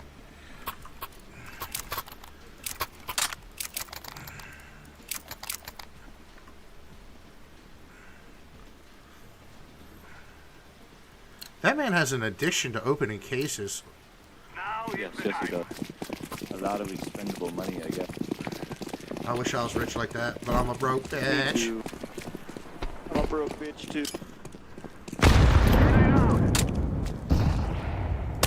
There's two there, there's two there, there's two there. I throw in the flashbang. Throw in the flashbang. Oh, fuck! I hit the wrong button. There's one definitely back there, bro, to your right.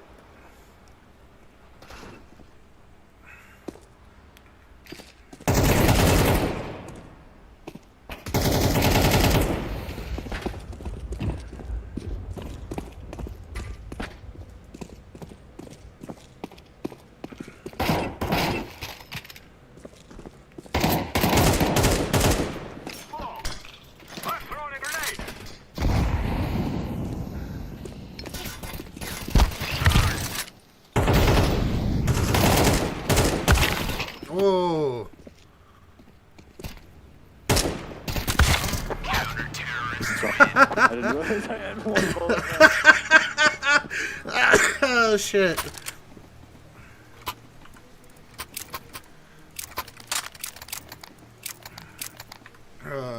That's some shit I do, bro.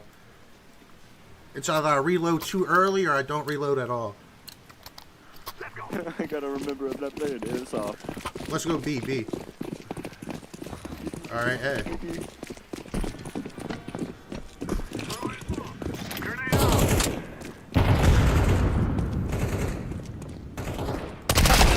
Oh, you fucking squatted me.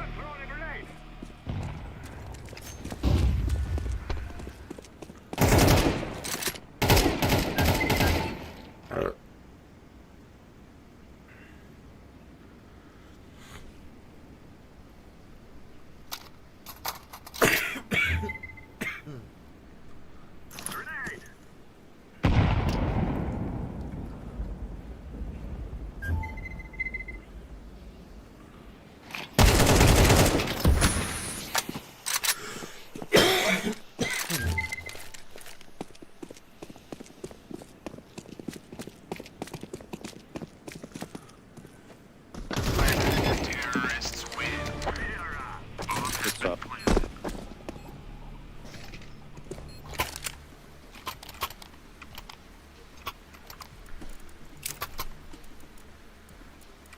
I'm gonna do something stupid, don't follow. I'm doing the same thing. No more talking. Now we fight.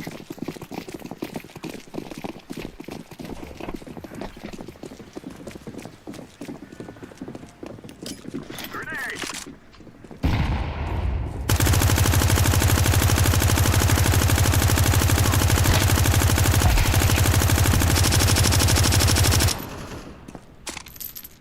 Throwing the flashbang. Ah, fuck, I tried to hit fucking 2 and I hit 3. Oh my god, my finger coordination's terrible.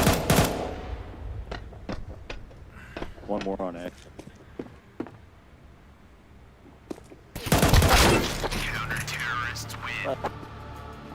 Yeah, you're the last man standing, my dog.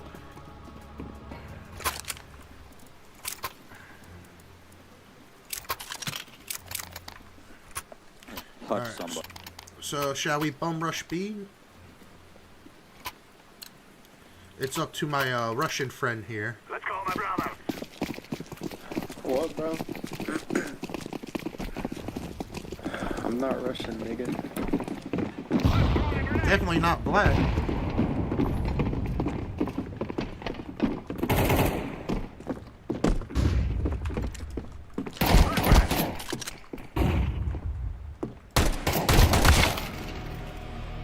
Fuck, I thought it was automatic. It was a single shot pitch.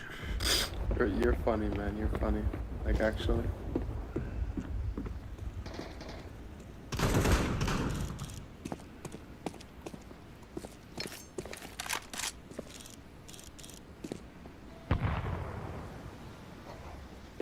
Like that one skeleton.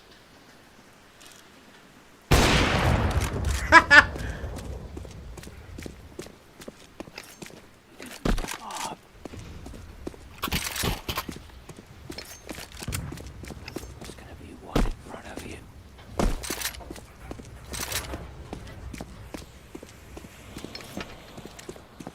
I'm throwing the flashbang.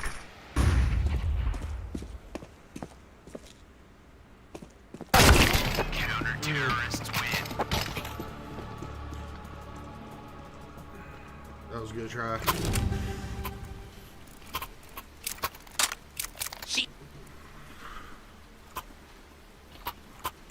Beep, beep, beep, beep. Just don't stop pressing W and then we go. Good plan. I like it. Time now, my brother.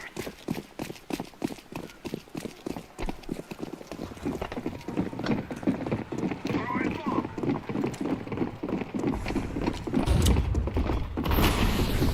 The guy's out. I'm throwing the flashbang. How? How? I fucking threw a flash, bitch! How? I'm Bomb has been planted.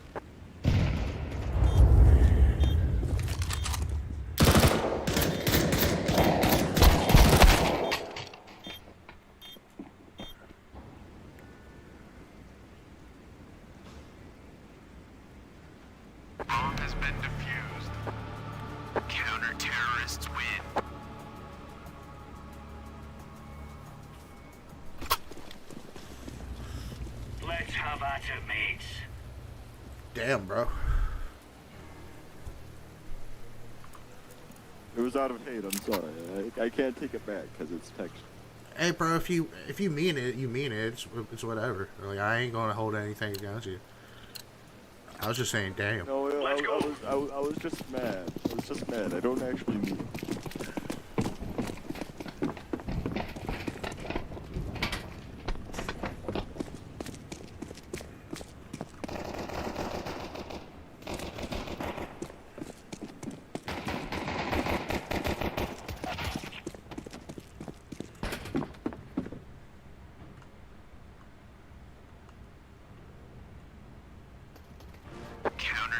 Oh my god, I just fucked them all up.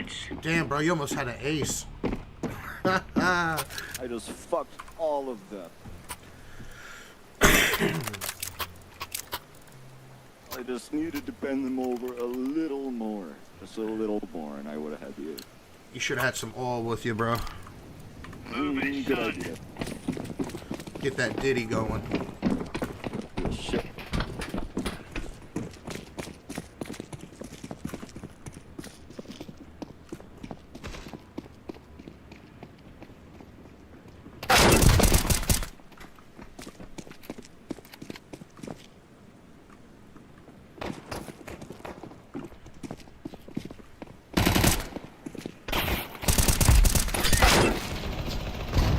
Oh, that's a nice skin.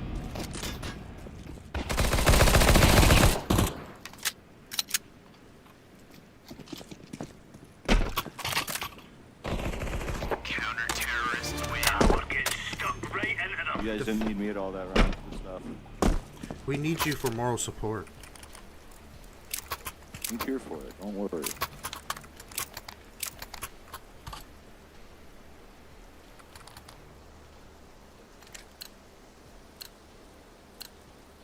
We are out of here. Like, this guy spent like $50 alone in this match. Yeah, I know, it's insane. Throwing flashbang. This is for a celebration.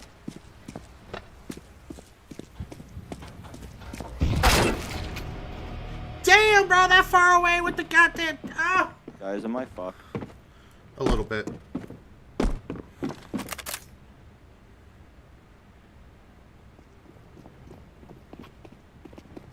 Bomb has been planted.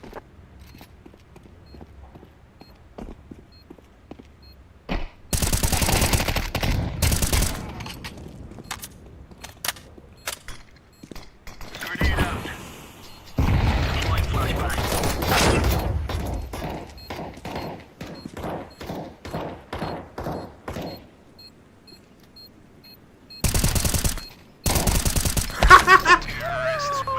You almost fucked them all up, bro.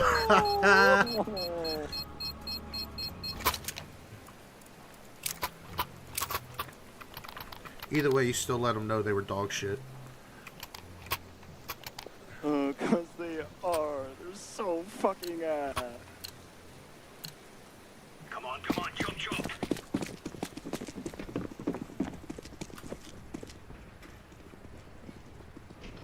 Throwing a grenade.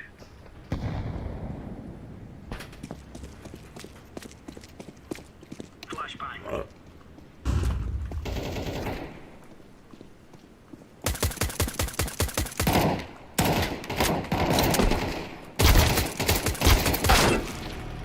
no.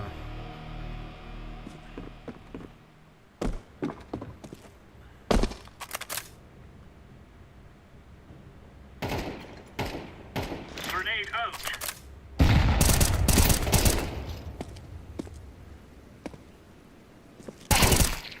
Damn, bro. Incendiary out.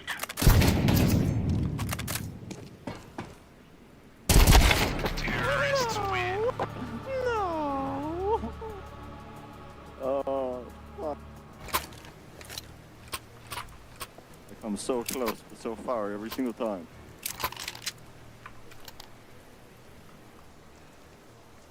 My nuts itch. Guys, just stay on sights, and they won't know what happened. Two people go, two people go. It looks like all of us are going in.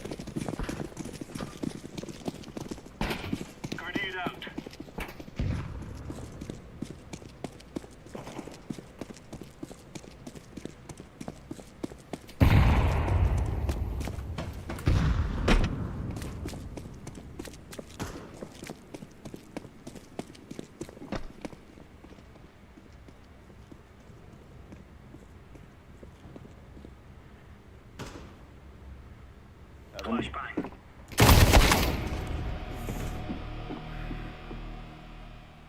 That pisses me off so much.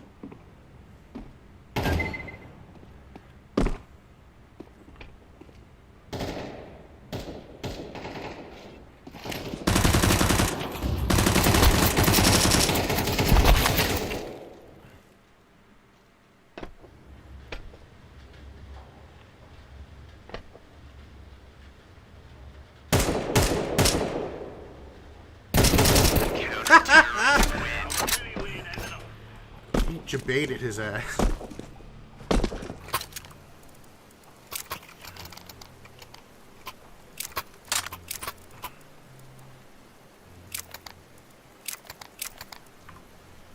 We got it, guys. Watch out. These boys have got a bit of an arsenal and they don't mind using it. Throwing a grenade.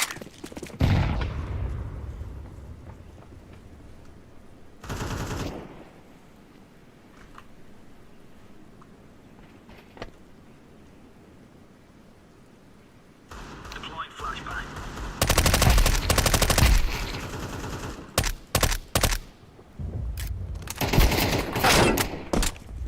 Grenade. Incendiary. Grenade out.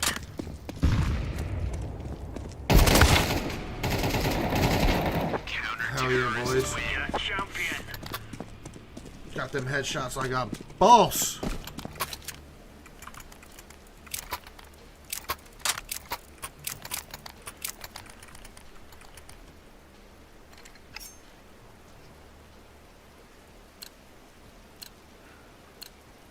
Go, go, go.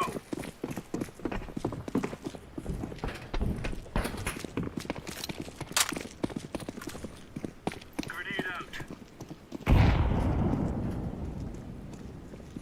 Laying down smoke.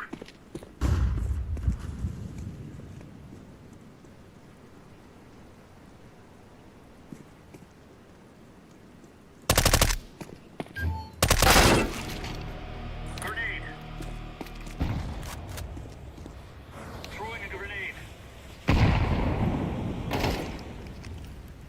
Throwing flashbang. Throwing. You did them dirty, dude.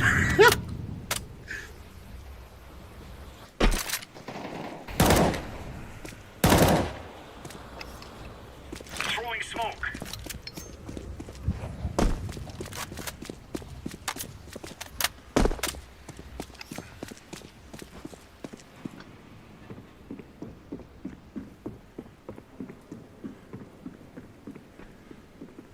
Bomb has been planted.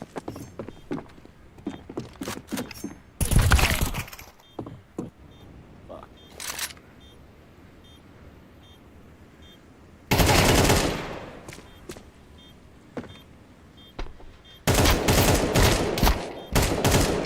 Just die, bitch. No. I knew he was behind me. I was just trying to get over. That was some dog shit. I'm killing myself live on stream tonight. Don't do that. It's just because of Counter-Strike. If I stop playing, this all be fine. It's okay. Just sacrifice yourself to the blood god. Let's have it, lads.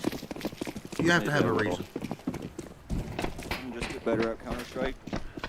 Win $1 million at the next, Grenade out.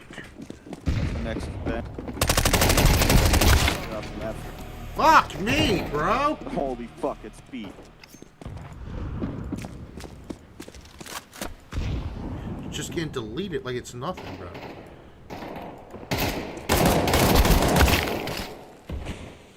They're all gonna be somewhere in front of you, Risky Red.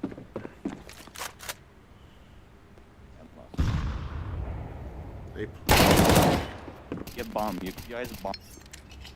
Fall back. Fall back. Risky Rise. You have bomb.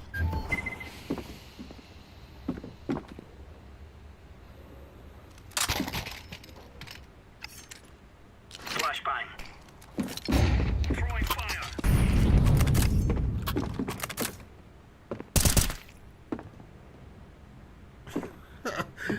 someone's a little too hype.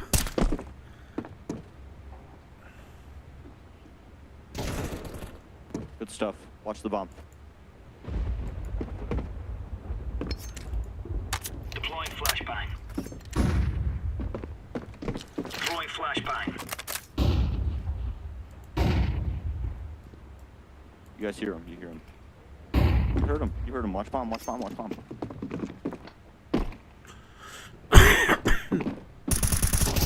Counter-terrorist. Good shit, boys.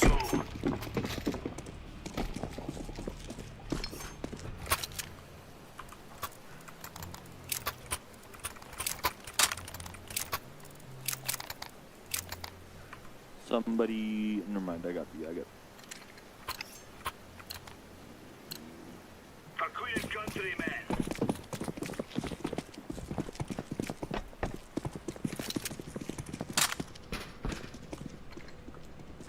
Grenade out. Throwing a grenade.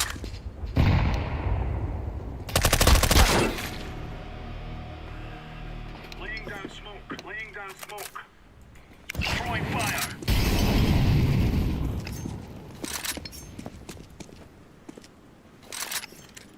Throwing flashbang.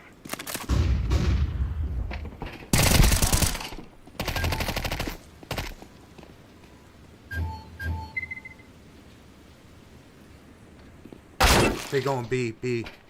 Yep. Bomb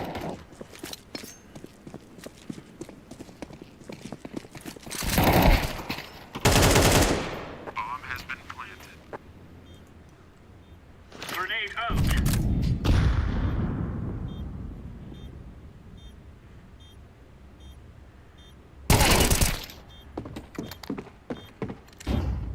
Flashbang.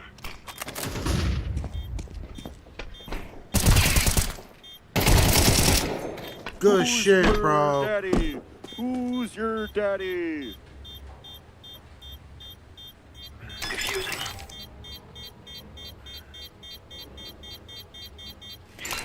I knew you needed that baby oil. Counter-terrorists win. Yes, I did. It's a piece of cake, so it is.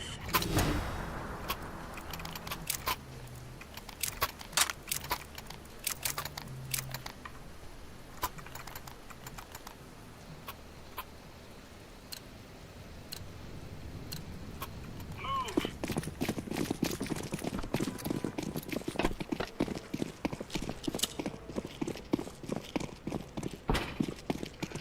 Deploying flashbang.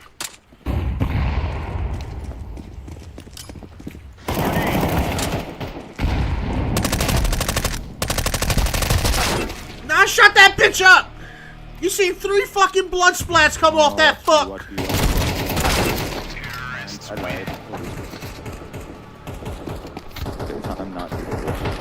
I'm not good at it. We win this. We win this. Right here and right. Almost had me kirking the fuck out. Just don't overextend. Stay on sights, and we win. Need one person B with me. Yeah, B. Thank you. Remove any doubts in your head. Alright, let's see where people are. I'm gonna go to A.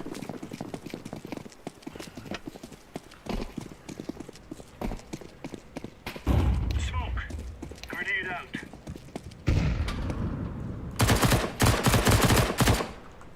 Incendiary out.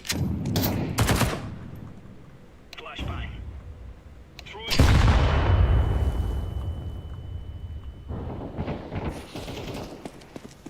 Grenade. Flashbang. I have bomb. Throwing smoke. I have bomb on B. I have bomb on B. Come to me. Come to me.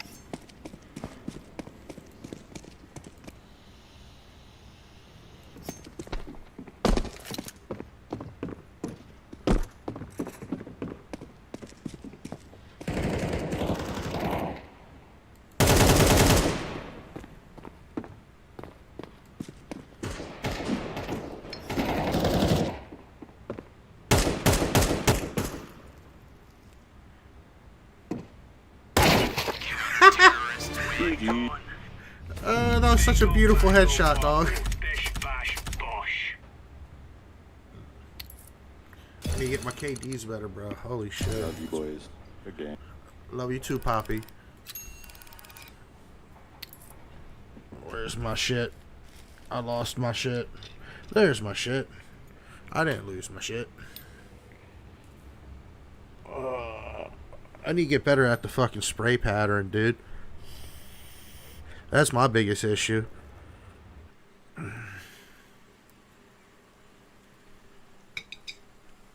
My thing is like, keep the spray pattern, but have the fucking crosshairs follow it.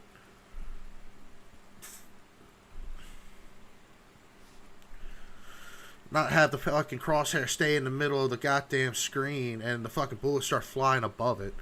That's my only critique about this game.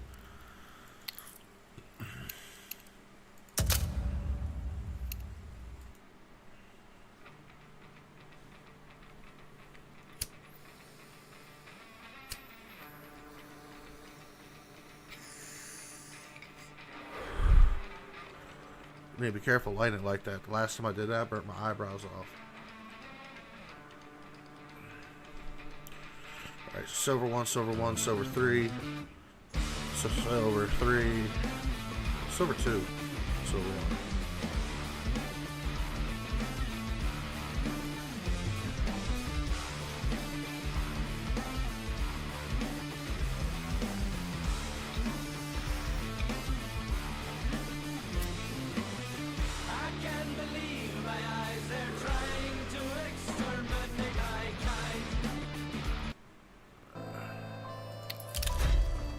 Эта песня твоя бессонница. То, что забыто, навсегда сегодня вспомнится. И до утра ты не успокоишься, а на рассвете уснешь не с тем. Где ты теперь и с кем? Где ты теперь и с кем? Счастливый с ним, но вспоминаешь наш рассвет. Oh, bet. Где ты теперь и с кем? Где ты теперь и с кем? Видишь меня во сне, но это наш секрет. И то, что было между нами, теперь спрятано во тьме. Кричу тебе, прости меня, но пишу новый клип. Можно было все отмотать и не болеть. Заново тобой забыть. Ah, you little bitch! Мрачный квартал. Бесконечный марафон. Район кричал: остановись, тебе с ней не по пути. Я в ответ ему кричал: ну попробуй.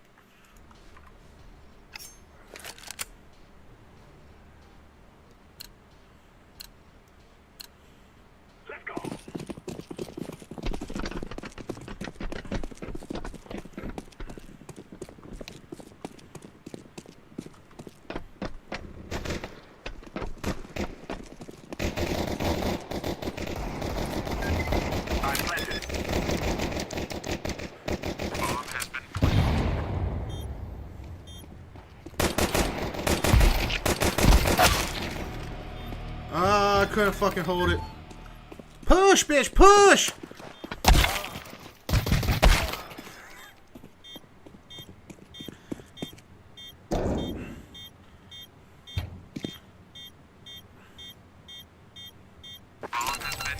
Good try, team. I love you. I'm sorry, but one of my teammates shot me in the back of the head.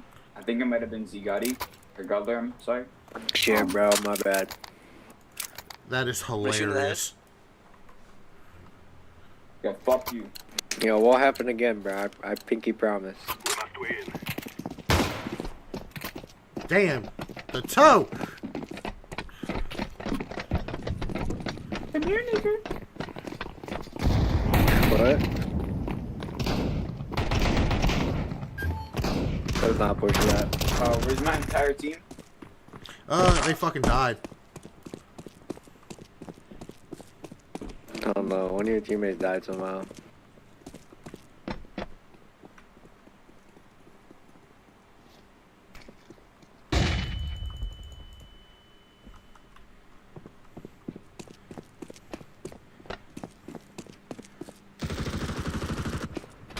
Fuck.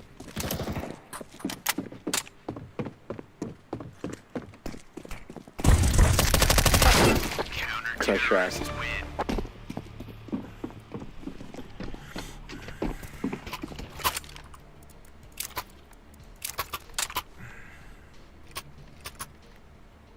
Çat bay bende gel. Alright, so I shall follow you, my son.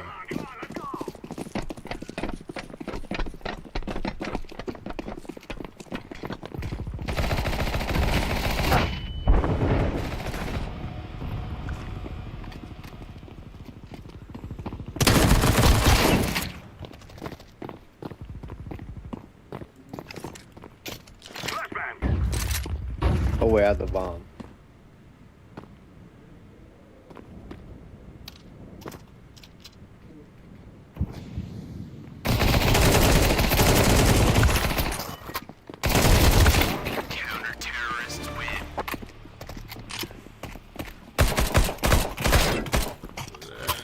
Them fucking Christ, dog.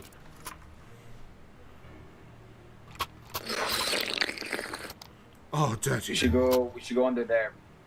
Underwear. Got you, faggot nigger. What you got me? No, guys, over here. Oh! What happened? Let's go.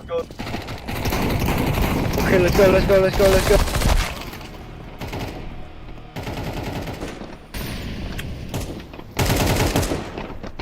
I am not ready for this level of sweat. Holy shit. He dropped it right here. Yo, anywhere? What?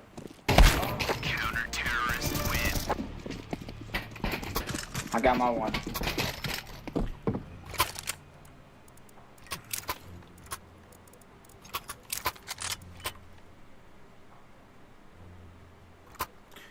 Yep.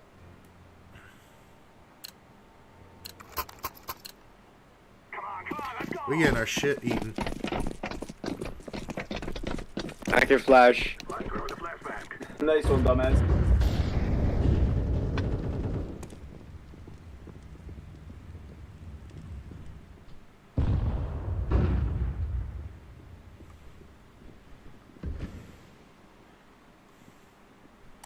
Yo, Seltzer, you have a flash, use it, bro. Watch out.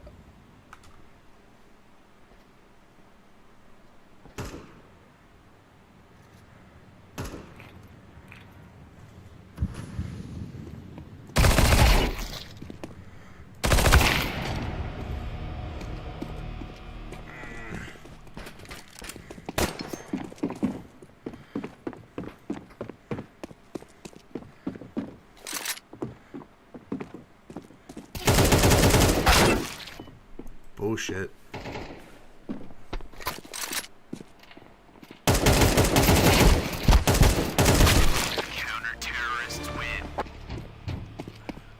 Sometimes I feel like no matter times you hit them, they don't die.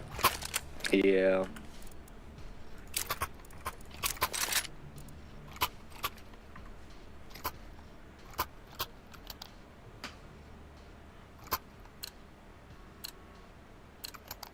This is what we have been working for.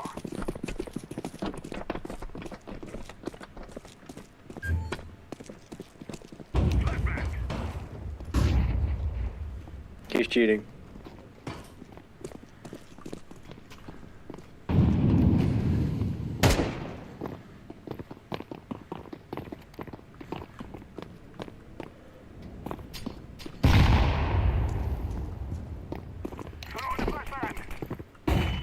You should not be.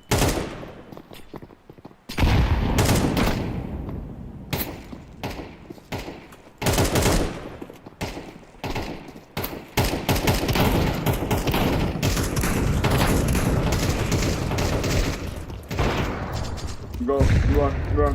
Take forward and more than that.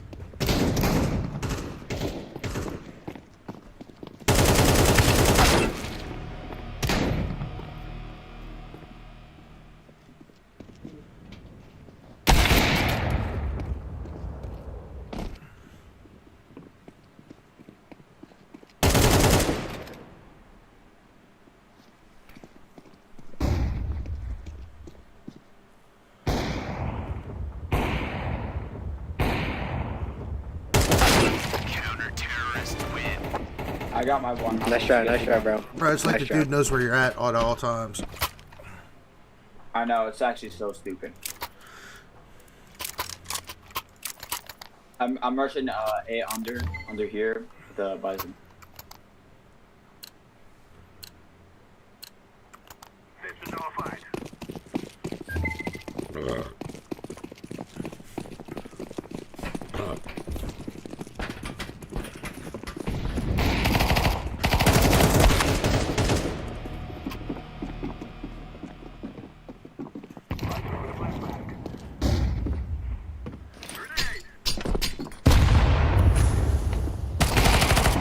The best of this game, let's go.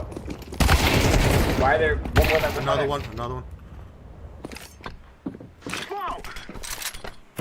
These guys are so fucking ass at the game, they only know how to use ops.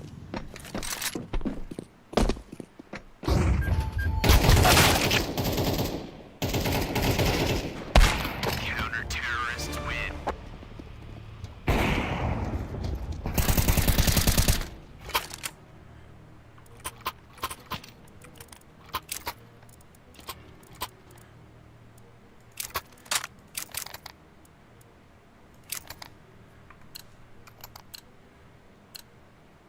Time now, my brothers.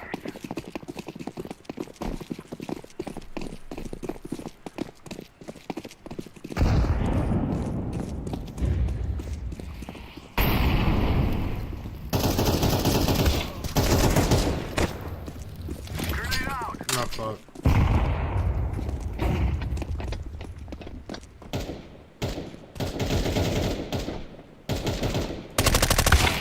No! Down low. Counter-terrorists win.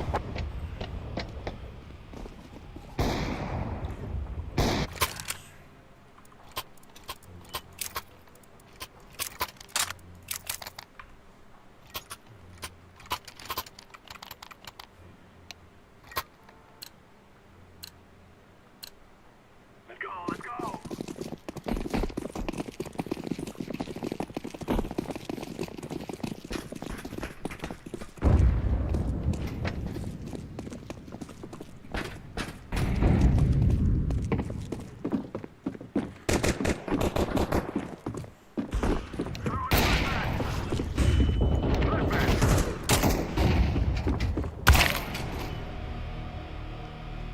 No fucking way, bro.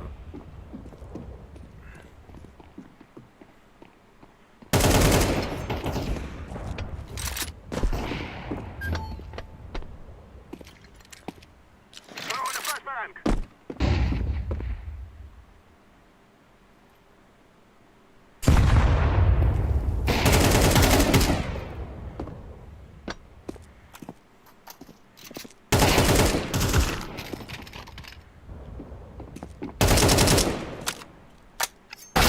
Counter-terrorists win. That was a nice exchange.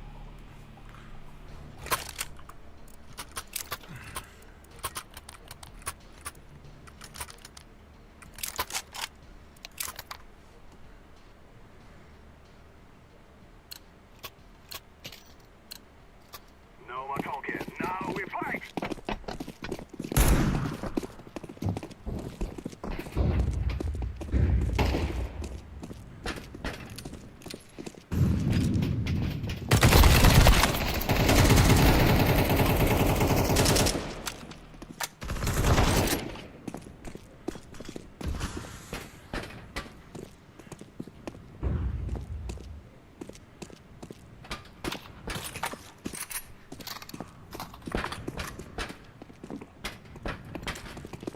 I throw the flashbang. God damn.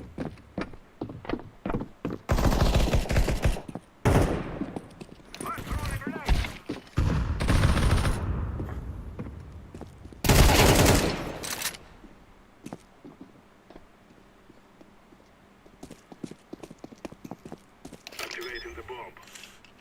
Fog. Bomb has been planted. Flashbang.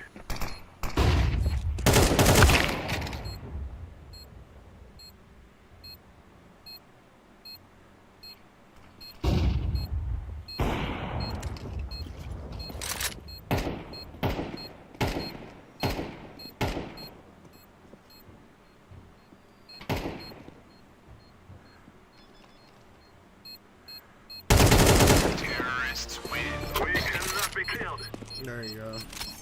The man knew exactly where you were. I know for a fact he knew.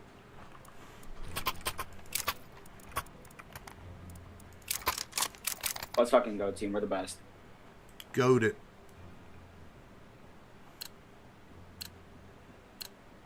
Together we can do this.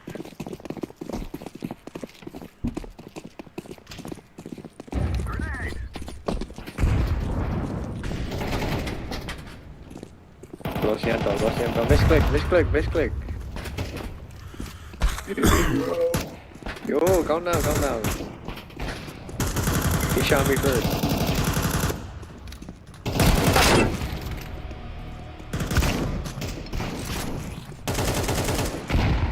Don't worry, guys, I'm here.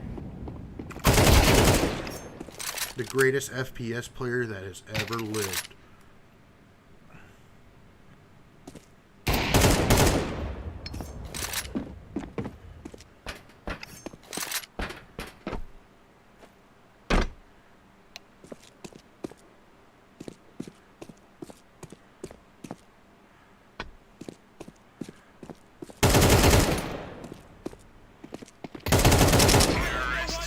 The greatest FPS player that ever lived.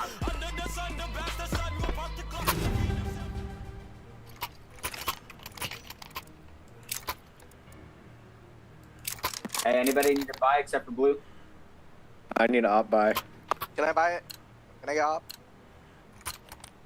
We will make Thank you. Yeah, hey, can you get purple that op? It's not for you. How about shut the fuck up?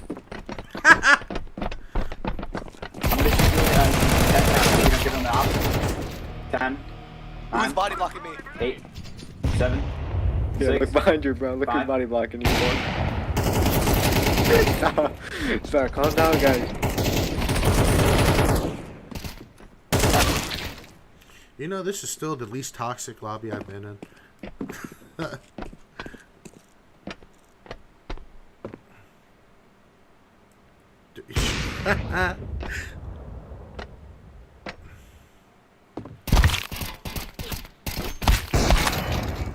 Down below.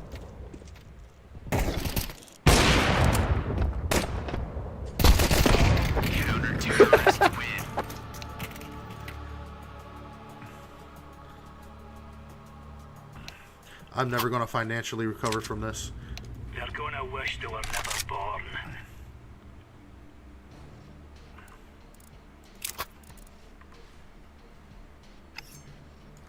I'm gonna push up over where that area is. That's called. Can somebody buy me a flash and then like? That's called boogie. What are you, broke? Yeah, I bought a nade. I'm like. E. Oh, they're going up the pussy round. Let's go, guys.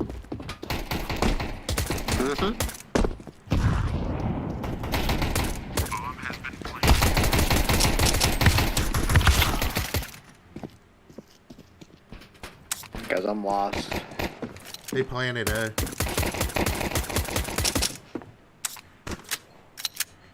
Guys, I'm the best in the game. Just watch me. I got dicks out for Harambe.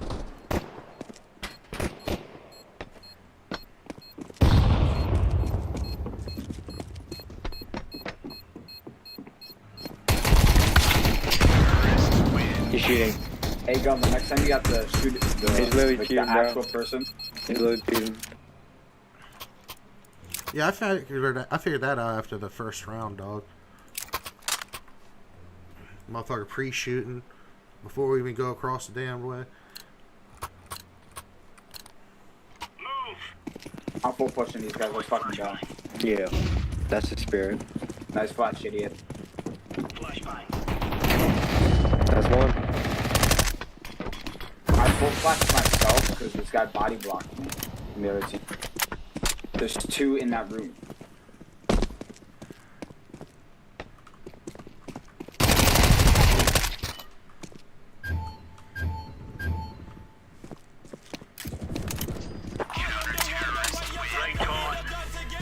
There we go. The greatest FPS player that has ever lived.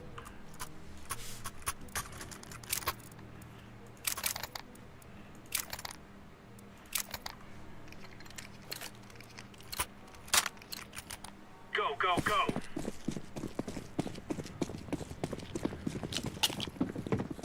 Throwing smoke. Incendiary out. Throwing grenade. Ran out of bullets! Fuck!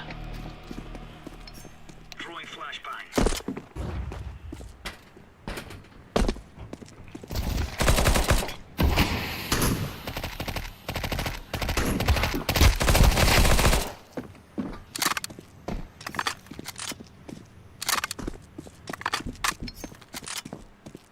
Bomb has been planted.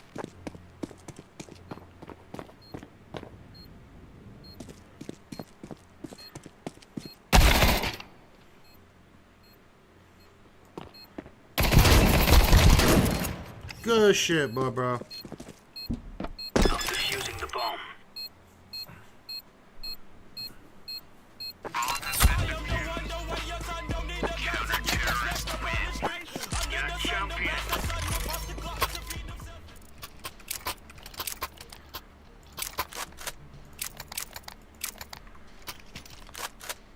Yo, guys, Blue said I could fuck his butt if we win this game. Let's lock in. Alright, we locking in now. No, I'm fucking your butt, dude. True though. Throwing fire. They're here.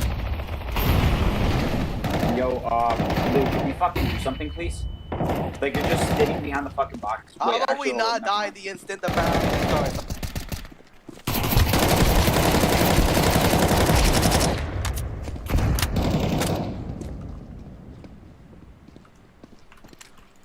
Deploying flashbang.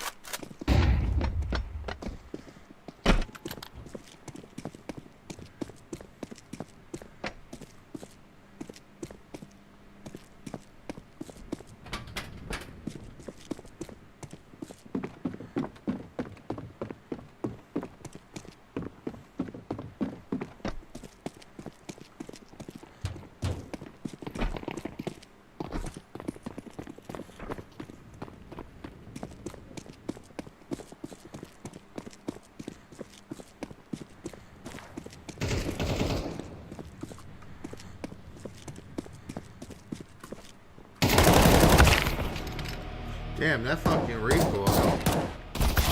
Terrorists win. That's wild.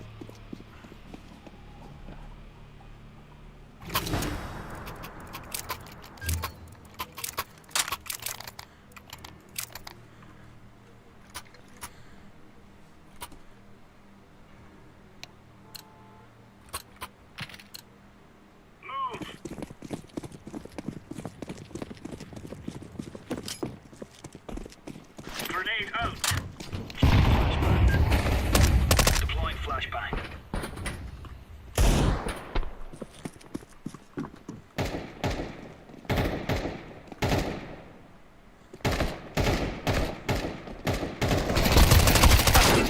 Fuck.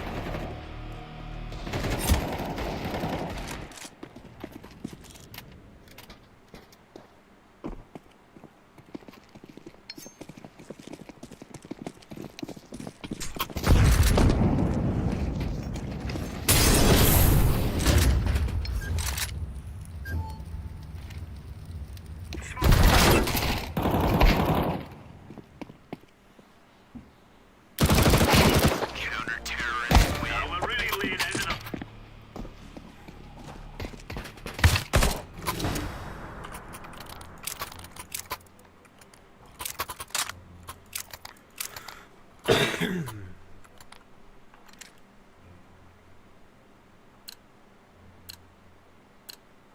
These fellas are gonna regret waking up this morning.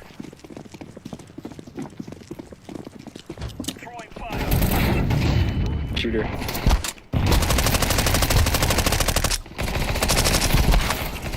Fucking reload, bro. Alright, I need to start fucking with the P90, bro. 50 rounds of fucking Jesus.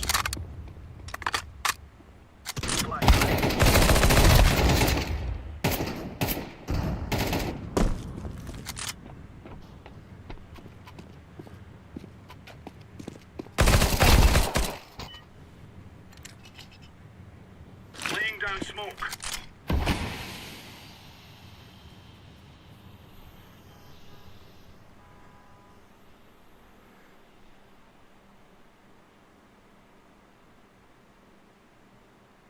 Nice clutch. Nice clutch.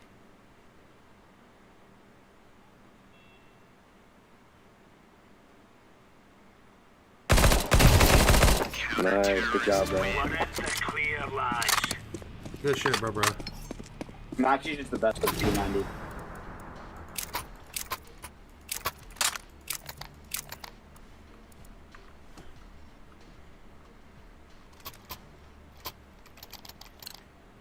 Yes.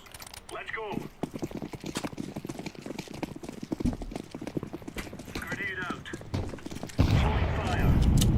Throwing flashbang. They're probably going in. Incendiary out.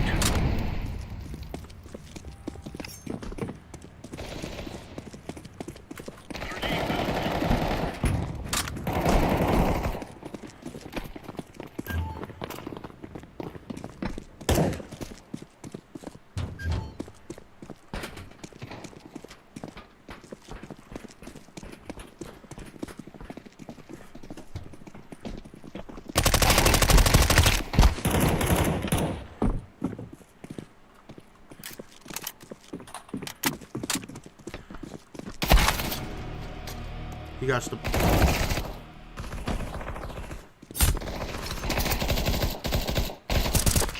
Good shit. Blue, I think you're going to get your butt taken.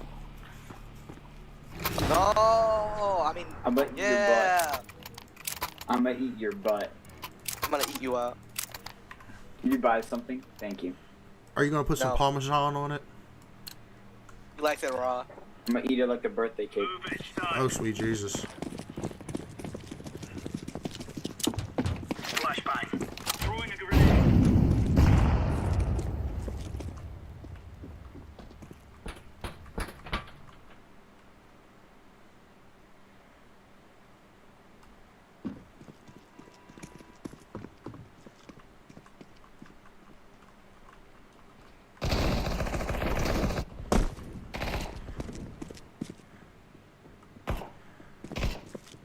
Deploying flashbang.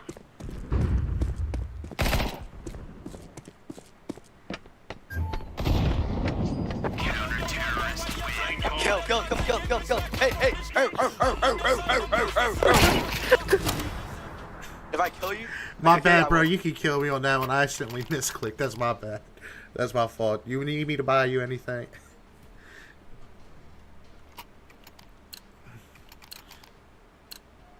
Come on, chop. Deploying flashbang. Throwing flashbang.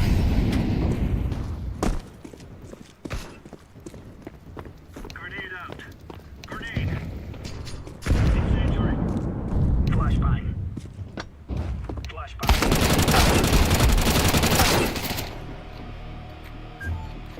Grenade out. They going A.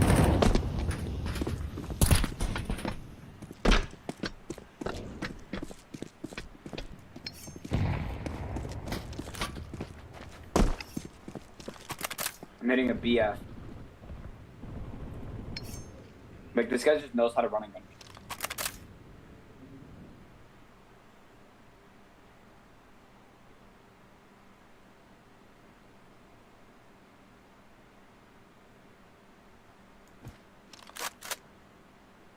Bomb has been planted.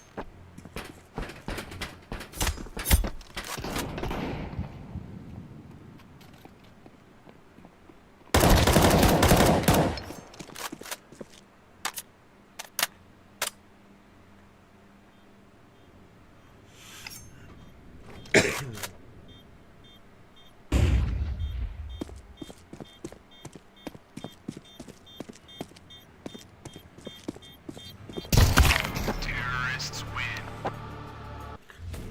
I just realized you got some Patrick Cheeks as your profile pic. I love it.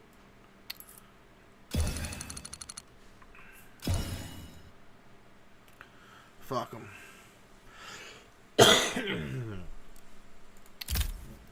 Got 3 of them.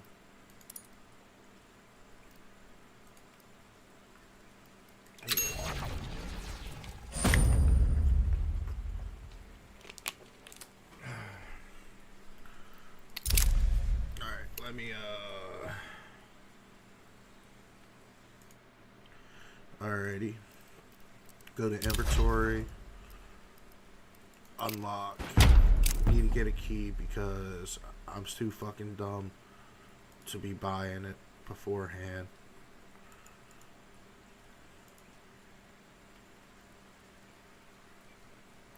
Return. Authorize. Alright. Let's turn that back on.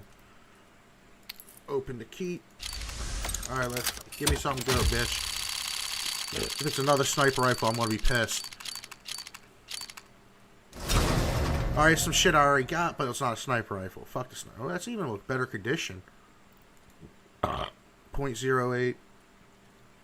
Minimum wear. Pattern template 183. I'll fuck with it. Already got 3 of them bitches, bro. Alright. I think I'm gonna play one more round of competitive and then probably jump on Marvel Rivals. Hey man, where the fuck is Mario Judah? I'm a big dog, big bear, nigga, I'm a lion. I don't feel like listening to that or that. I can listen to this.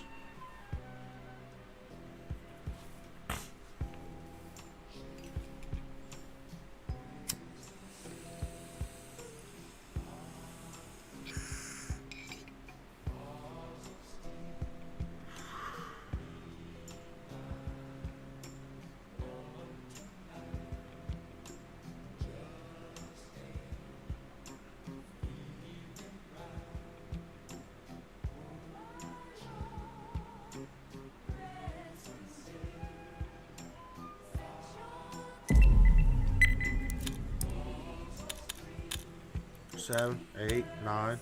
One more, bitch! Thank you.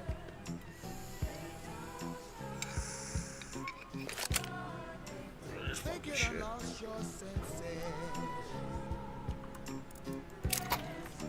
How's the sexy team doing? Sexy. Oh, yes, daddy. So, you let me get a gold zone? Yeah.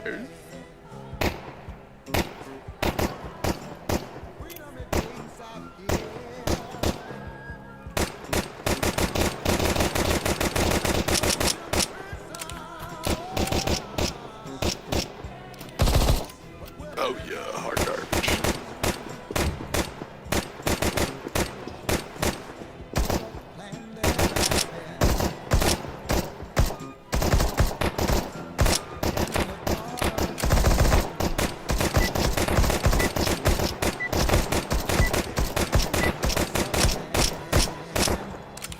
Are we autistic, dude? Like, A little bit, yes. Actually, I feel it. I can feel it. The autism, the weaponized autism shall proceed. We're up against fucking Microsoft Office. And Grandma. She's going to be pissed trying to figure that out. We were awarded for the suicide. Let's go, team.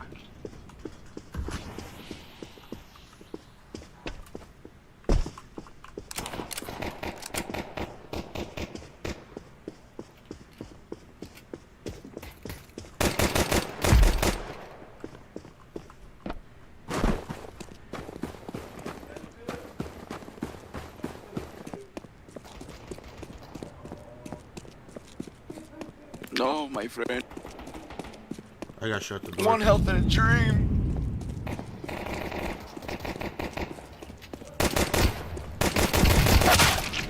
Fucking bullshit! Oh my god. Whatever. I'm talking on the game, bro. I need to shut my door.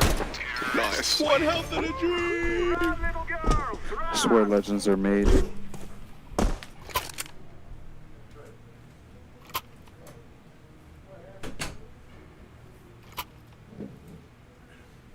I hope Joppy is their team shitter.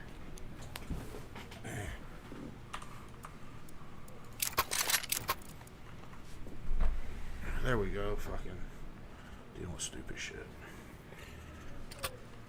You still hear his dumbass. They gave up already? That's sad. Yes. I think we went a little too sweaty in the first round. Absolutely dripping. The precipitation's dripping off my nipple. Bars.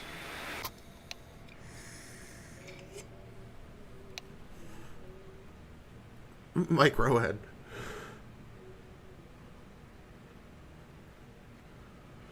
I guess we jam out while we wait.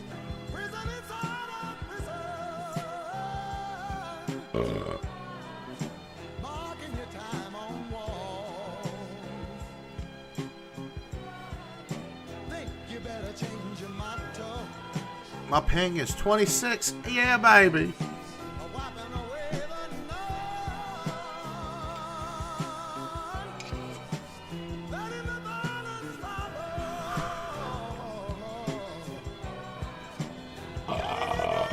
Excuse me.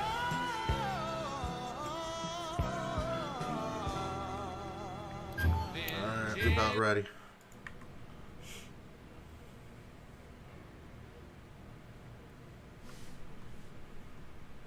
Alright, Bobo.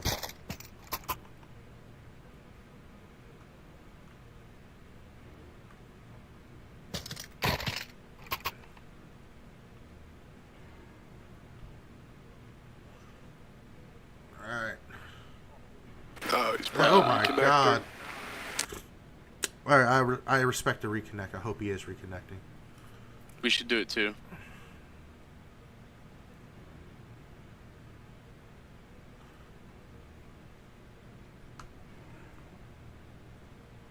I don't have no guess. I should have took a piss. Is it a long piss? You can hurry up and do it. I real just took one, bro. You could do a quick one. I only do big pisses, and I've got 25 seconds. quick. He's a big ball motherfucker.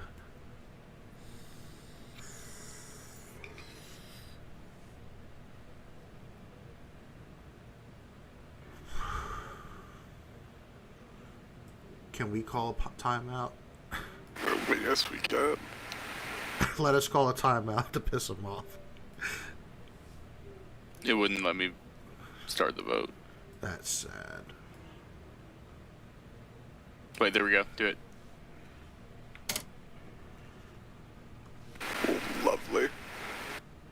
This is going to be the longest match I have ever played of CS. Gotta fucking love it.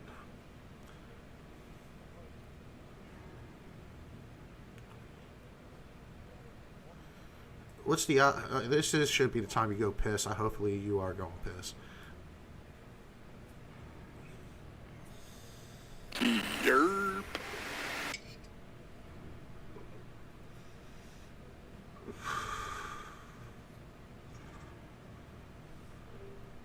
Oh shit, I just realized we got Big Chungus on our team. Big Dungus. We were goated from the start. Discharging all over him.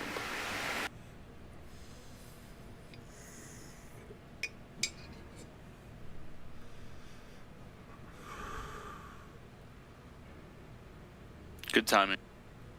Solid. This is our fight.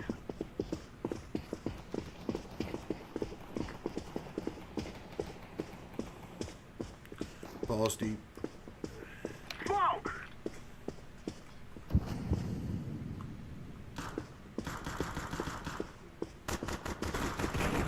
Wow, they just pulled up.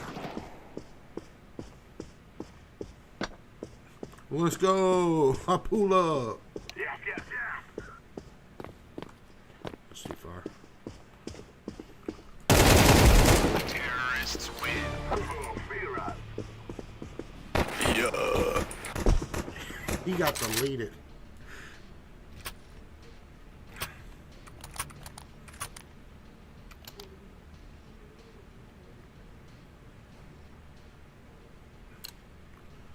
Yeah. No more talking. Now we fight. Throwing fire. Grenade out. Throwing smoke.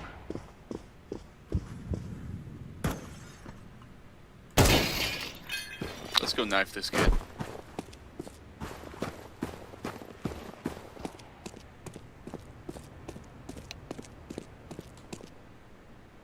He dumped all his people, or there's all his people. No, no! Oh, Bobby.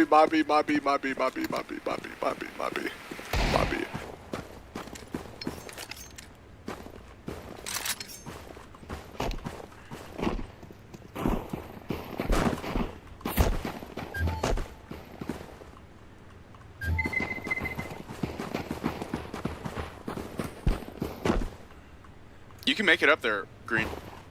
Jump. Green, jump.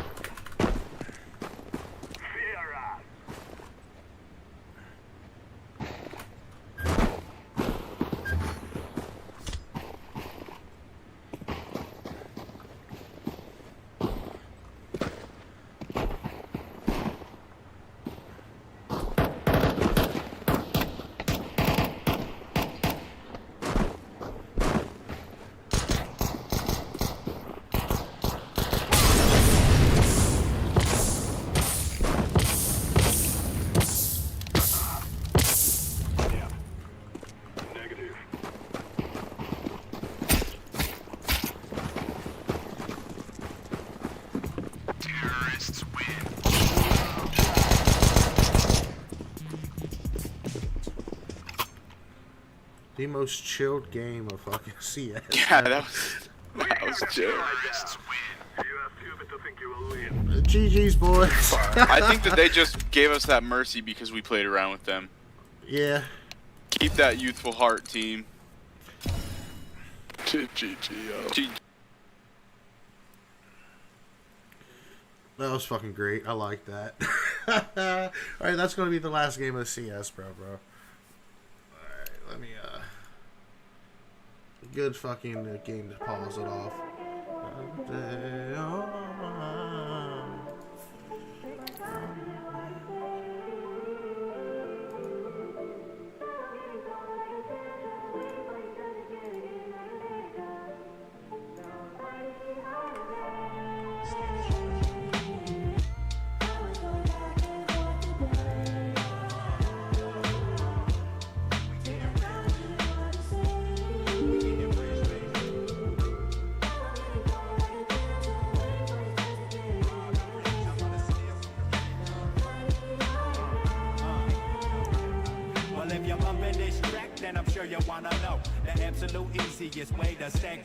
Oh yeah, I got this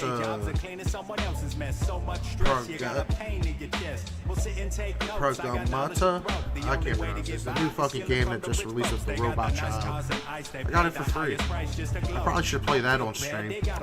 First thing you wanna do is find a ballin' ass crib. You got a lot of options, take your time, get it in. You better do some digging and try to find a spot that's not hot with limited security and whatnot. Find out when they leave and when they come back. Rich fucks always got a tight schedule and all that. Now jack a cheap ass car that you can use for the boost. Better yet, a set of stolen plates will do. Head to the gun shop and use all the cash you got. Once you got the heat, stash it under the seat. To be sure they ain't home, give the front door a knock. It's a rich dude spot, so you can't pick the lock. Instead of that, head to the back and find a window. Now put your gloves on and punch it ready out for like this a bitch. competitive And you know, bullshit. you're on the inside. You gotta be quick, so set a timer for 5 and look alive.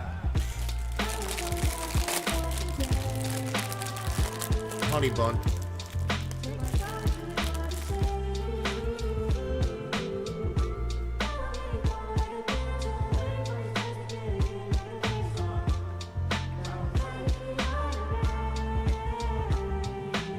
scope out the first floor. Look for nice shit. While if she's a watch, anything you can get. Check the house for false floors, cameras and trap doors. Everything you see here tonight is now yours. Find out where they sleep and check the sheets and flip the bed. Check the closets anywhere you think they keep the bread. But keep your hand on the heat in case they come back. Don't be afraid to blast them or stab them in the back. Cause the only thing standing between you and the cash is a bitch ass rat who can't even act. Eventually you'll find my cheese and you can spin. Escape the way you came in and watch your robbery scene. Now you gotta act quick and this the evidence. Dispose of all your clothes and shit and blow up the whip. Figure out an alibi. Maybe you was with a bitch and she sucked your dick so good you passed out and didn't do shit. Or maybe you was driving down the street and fell asleep cause your dickhead boss making you work all week. Whatever it is, stick with that shit until it ends. And don't tell anybody. I didn't know about that honey bun. Honey buns are fucking awesome. Get their piece of the power, fuck all that. You earned every cent in the set. Just go home and count your stacks and never look back. It's Reed.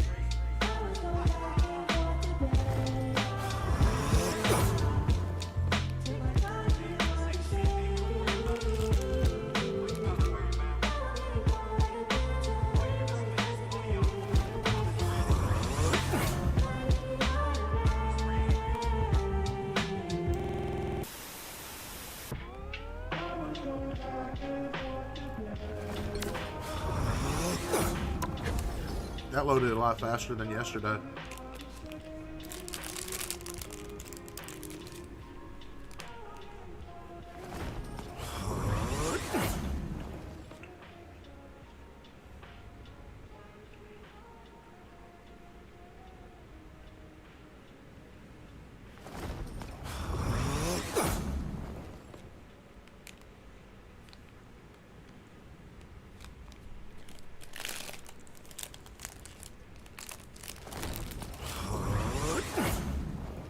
Hope it don't take fucking too much longer. In a little cafe, just the other side. He was sitting there giving me looks that made my mouth water. So I started walking her way. She belonged to Batman Hussein. And I knew, yes I knew, when I heard her say, hey, come a little bit closer, you're my kind of man. So big and so strong. We got a bunch of femme girls and femme boys on this on my team, bro. Pick your hero or villain. I'm not judging. We started to dance in my arms, she felt so inviting. Feeling I might have to be a fucking healer. And I just couldn't resist her, just a little kiss, so exciting. I'm not a hero. I'm the Punisher. Jose's on his way. And I knew, yes I knew I should run. Alright. When I heard her say, Weapons are tools, and I'm the master craftsman. Kind of man. so big and so strong. Come a little bit closer. I'm all alone. And the night is so long. 30 seconds before you attack. Get ready. A bad guy is a bad guy. No real difference between any of them.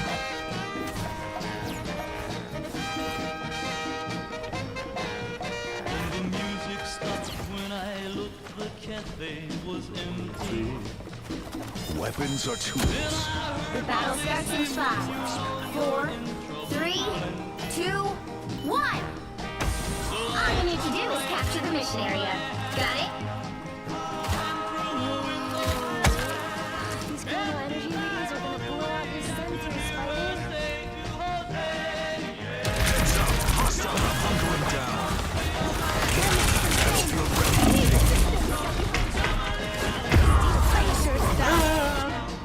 I pushed a little too hard, that's my bad.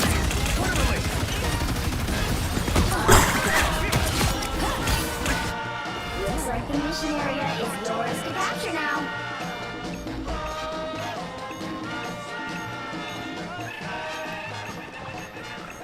Heavy weapons. Oh, fuck me. No. Fuck me. Fucking playing Rust the other day, dude. To capture the mission area.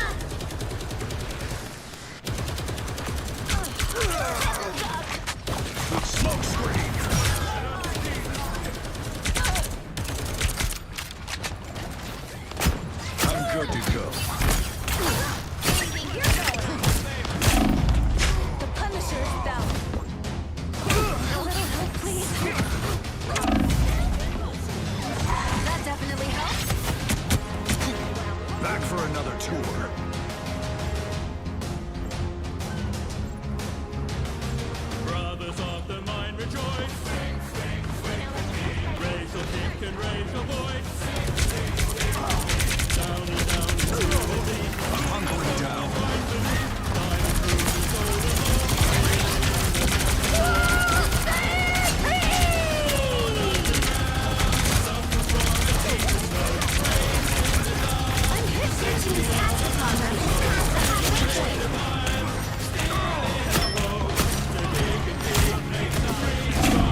I'm the sworn protector of Quinlan. Who are you? A shortcut through space. Almost bowed out. They've almost got it! I just got my shit handed to me hard. Feeling fantastic. Solal has blessed me again.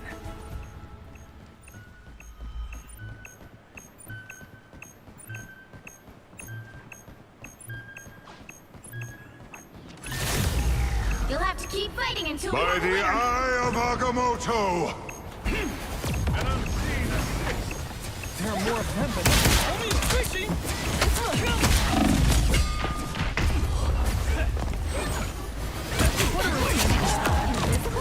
Disorganized. We fuck. Yeah, we big fuck. We fuck. I don't have much hope for the next round either.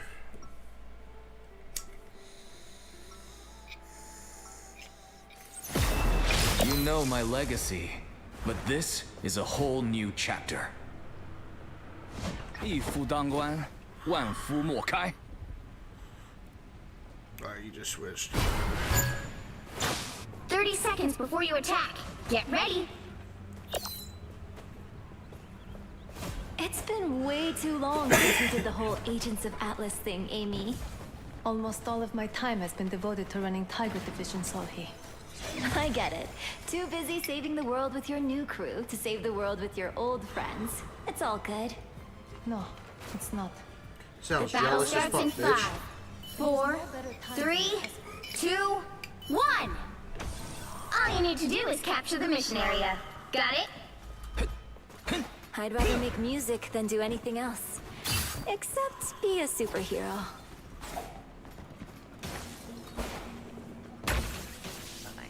Emma's here.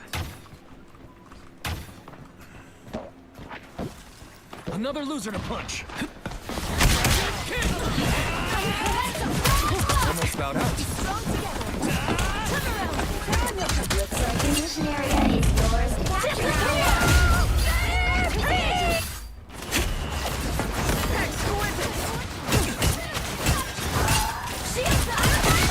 Where's the fucking heels at? Capture the mission area!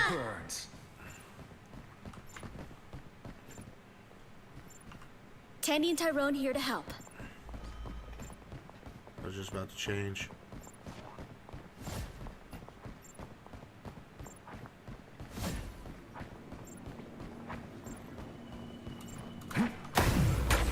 Warning, protective shield compromised. Cease 气贯长龙。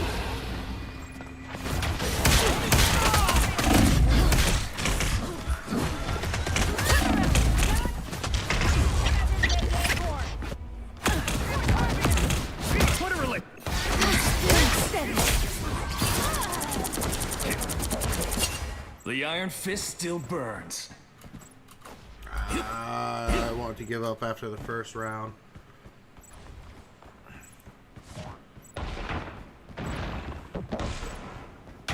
Their team's capture progress has passed the halfway point.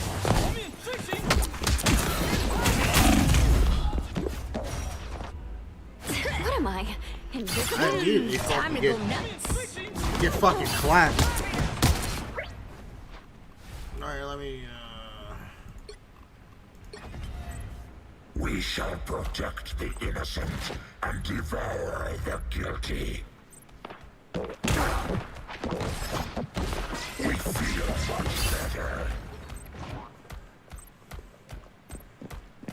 They've almost got it! I sense features. Close.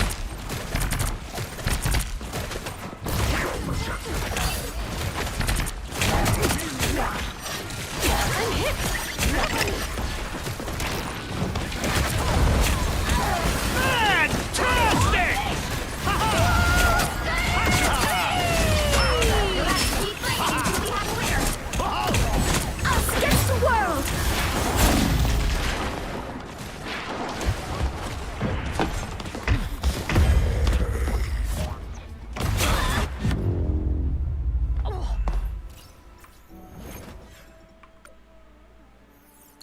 Let's just get it over. Holy shit, that was the worst. I probably should have played. Well, you can't expect to win I probably them should have all. played a casual before I just jumped right onto it. Yeah, you're MPV, bro. You're the best of them all. Let's just skip it all. Go back to the. I don't even want to watch any of that shit. Completely disappointed. Feelings hurt. Disrespect, bro. That was an ugly ass game.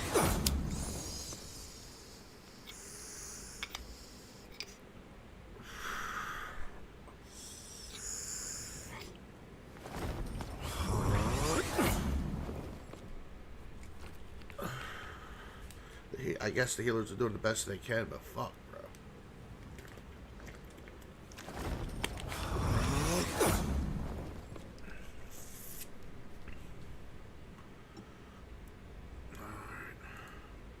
You're a piece of...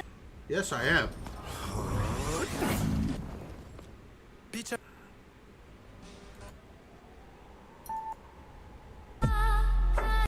I love the bass. Headphones are always superior than anything. Unless you got a nice ass stereo where you can feel the bass in your chest. I prefer headphones.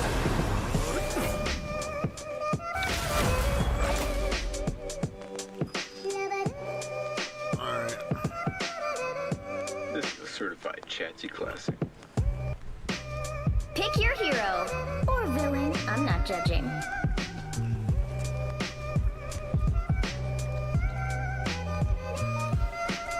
We are Cloak and Dagger.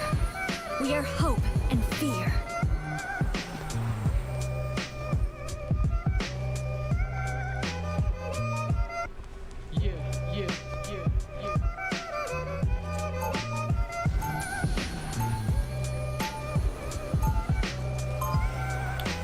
Bro, if only one fucking healer, it's gonna be terrible.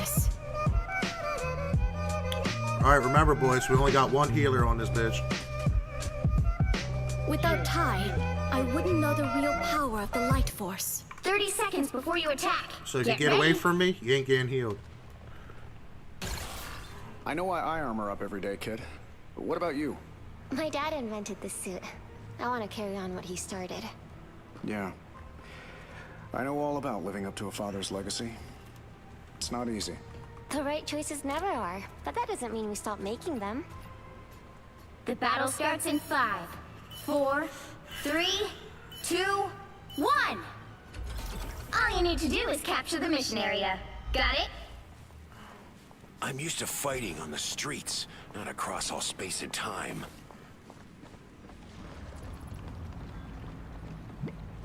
There all right, Ty. Now we really have to attack. You know what to do. Powering up. Look, it's Mitzi spiders. So cold. Looks like the mission area is yours to capture now. My time to shine. A bomb of light. What happened? I like the cold. Ain't no fucking way I just lag like that. My time to shine. That was bringing us back. Glad to help.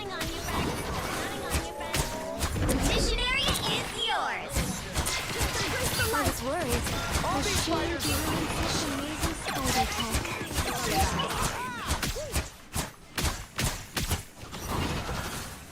All right, Ty. come here so I can now heal we you? really have to attack. Here comes trouble.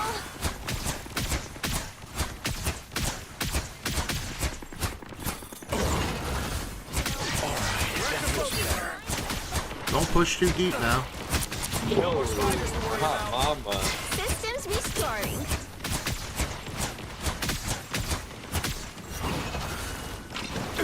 Hold still. I'm trying to help.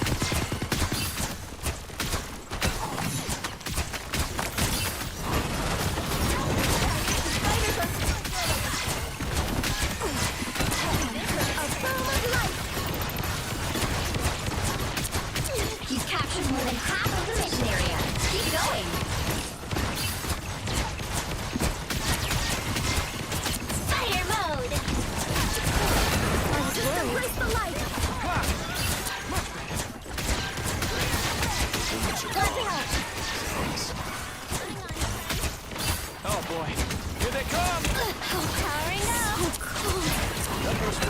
still. I'm trying to help. This is real firepower! Time to shine. A boom of light. Disappear! The area's almost yours.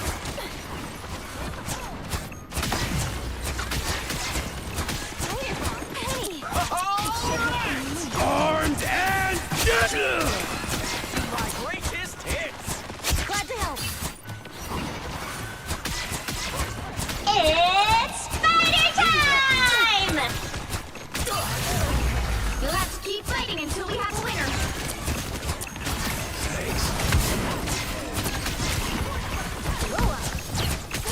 Us against the world!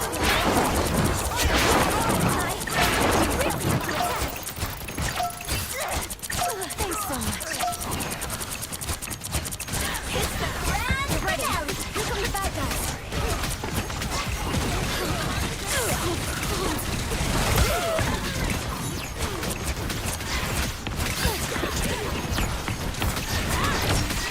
That put a spring in my step.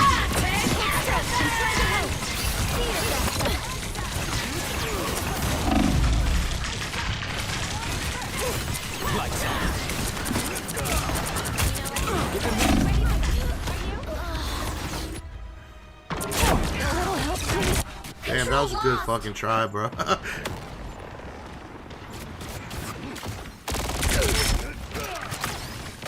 Still here.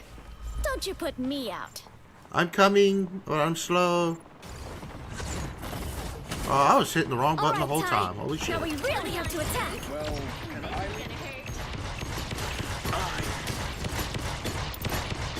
Alright, I need some, I'm only a healer, Hall. This is gonna hurt.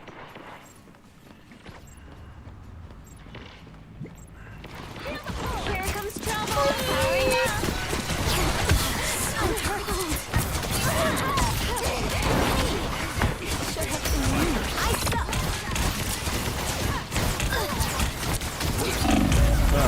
Why do we have somebody AFK? A little help, Much please. better. Your team's capture progress has passed the halfway point. Don't tell me that. That hurts my feelings, bro. Dagger's back.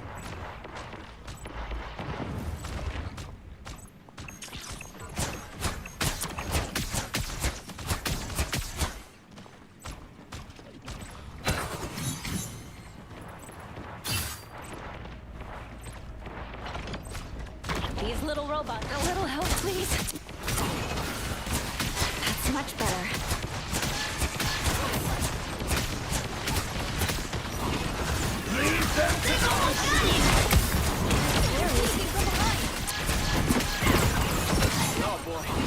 Everybody needs a hand sometimes. Or a dagger. Armed and dangerous! Punisher got an even bigger gun.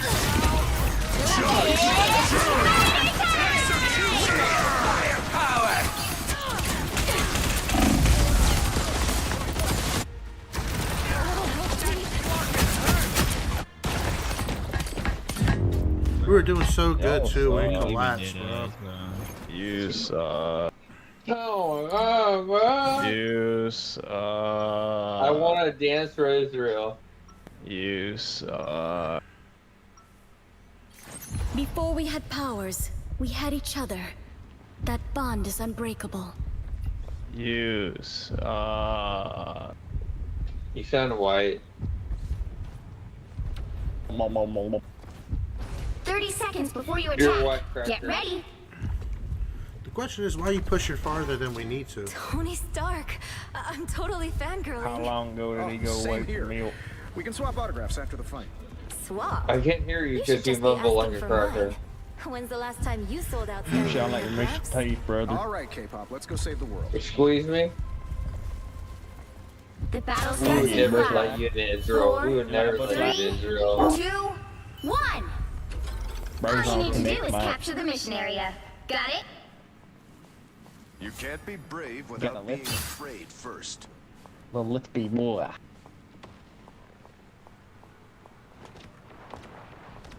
On your toes.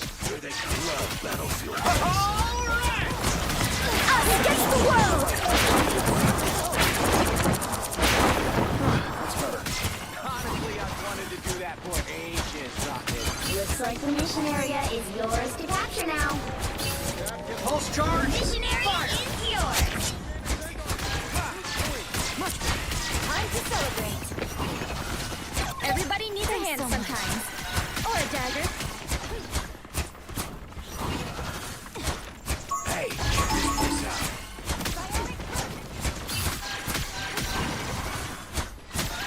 Something here worth looking at. We found one of our targets.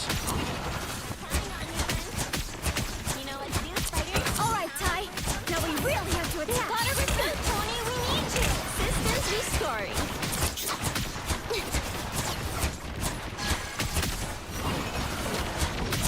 Here comes trouble. We've got a spider problem. Take everything!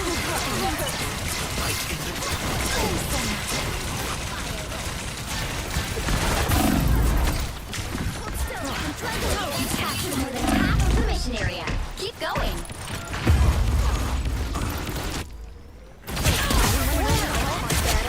Control lost.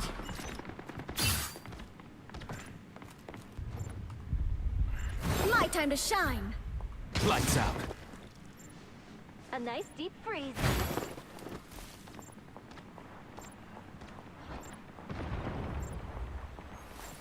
Snowball fight. You're only one. That feels better.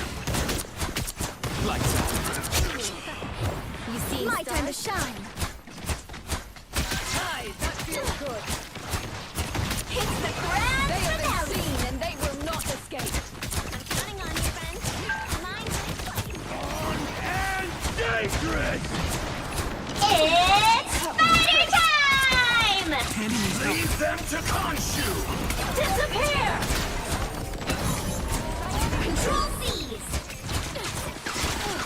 I was worried.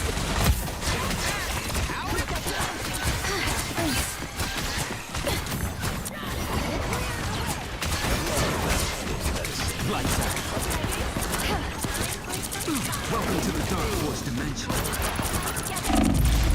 A nice deep freeze. Why is our two players fucking ass? That's three! It's the Your fucking team's Iron capture Man progress has douchebag passed the and the halfway fucking point. whatever the fuck that dude. They're just going too far where healers can't even fucking My hit time them. to shine. Stay alive for a sec, I'm gonna hold. Stay alive. There, ahead. I found them. Love Battlefield medicine.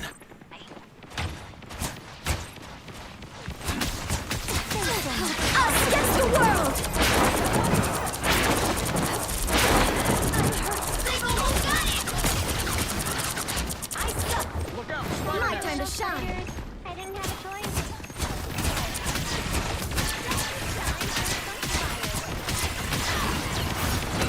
A thought of light!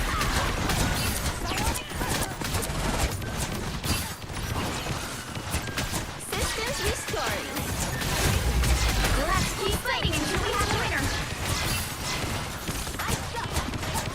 Pulse Those charge! players look way too familiar, Ty. Now we really have to attack.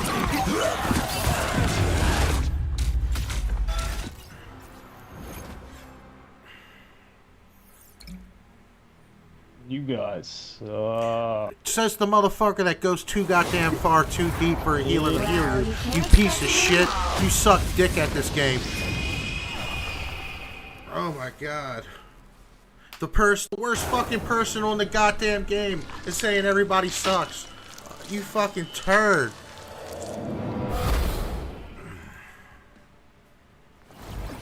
I'm gonna watch this piece of shit's highlight and see what the fuck he did. He did absolutely fucking nothing. You get a fucking upgrade, you get upgrade. You don't get shit.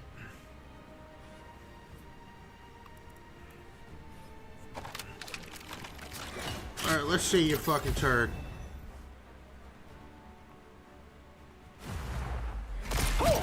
stuff.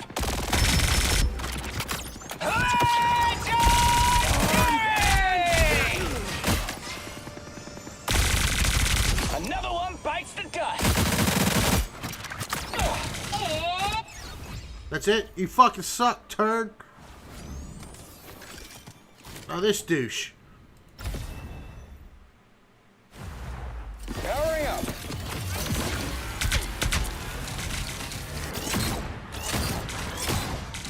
Might as well be made of glass. One step closer to saving the world. Where are you going, bro? See, if you were fucking where the healer was, you'd be getting healed. You've been doing that every game and you fucking made us lose, you turd.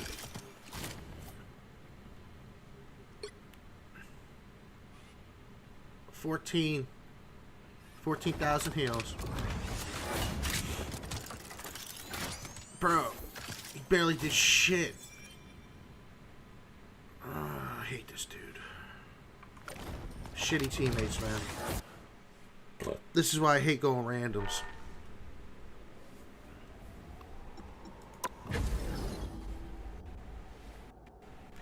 I guess I'll do one more, then I'll get off. Fuck.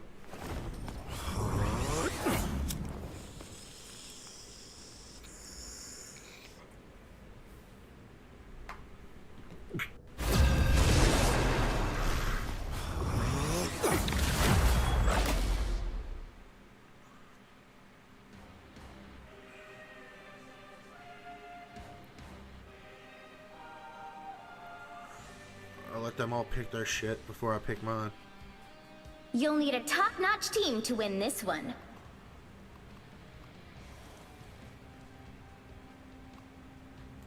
I'm not a hero. I'm the Punisher.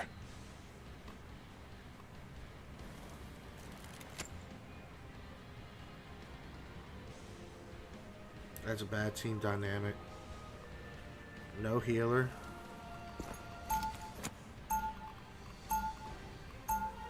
We are Cloak and Dagger. We are hope and fear. Round one, go! Without time, I wouldn't know the real power of the Light Force. Lights out. 30 seconds before you attack. Get ready. This isn't exactly the homecoming I was hoping for, but it'll do.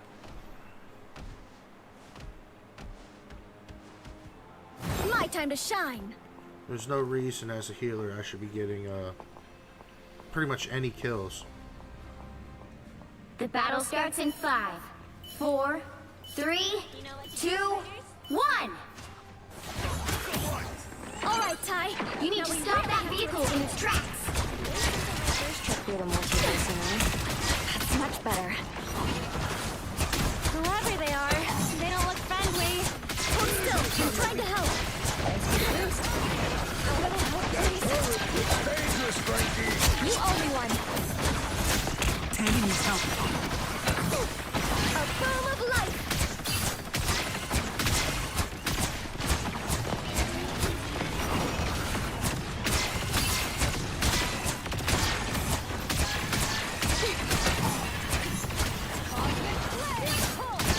This was the doctor order.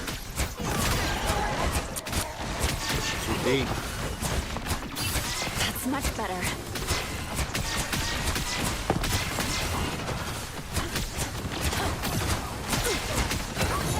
I'm glad you helped. Powering up. Just embrace the light.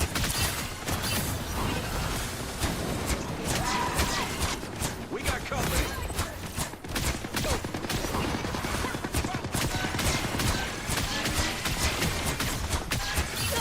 What am I?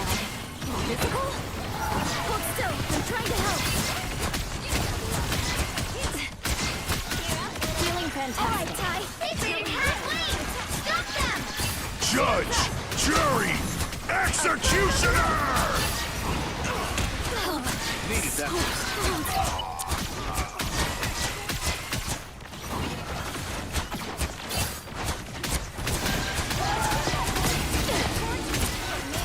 You owe me one. I'll sketch the world.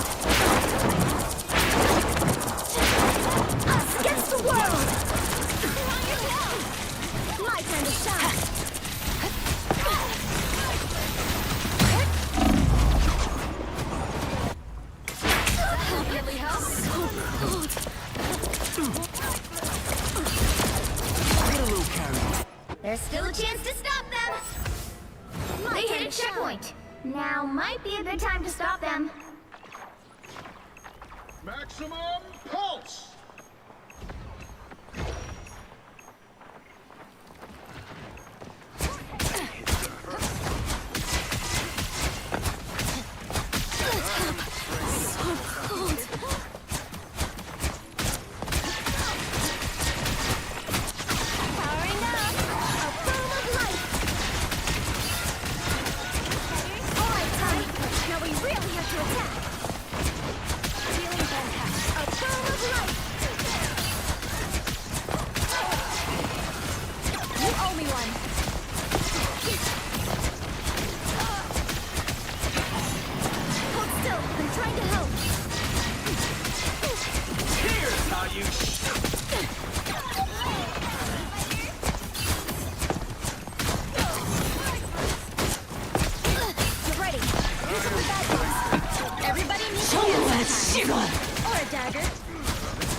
Squad for this shit. Dagger's back. Better stop that vehicle.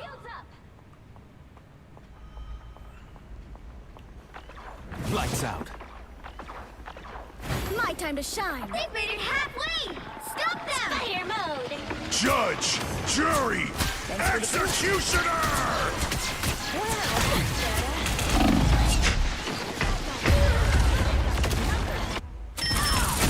Immediately fucking die as soon as I enter the battlefield. That's 3.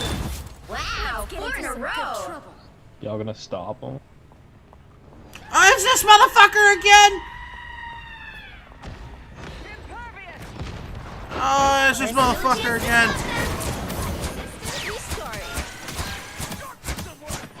Alright, Ty. Now we really have to attack. Maximum pulse!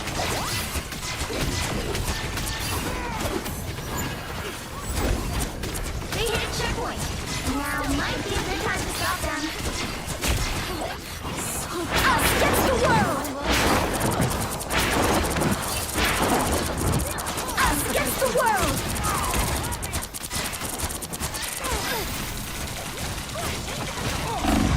Whoever they are, they don't... So good. Cover me! Lights out. I'm back to shed some light.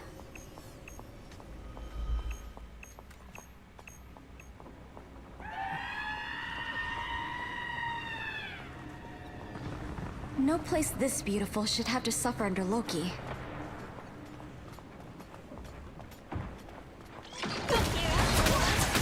Feeling fantastic. The Punisher's passing now or never. Stop them!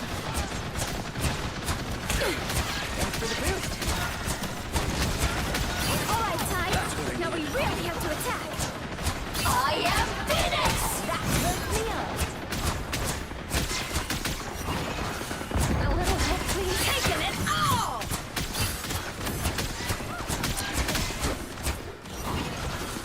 We've got trouble. Stand down!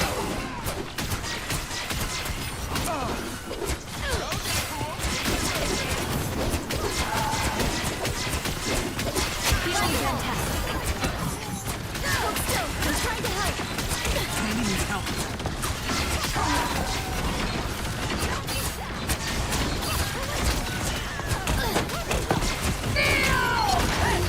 All right, Ty.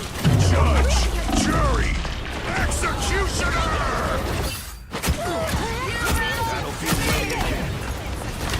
Don't give them another inch, or else.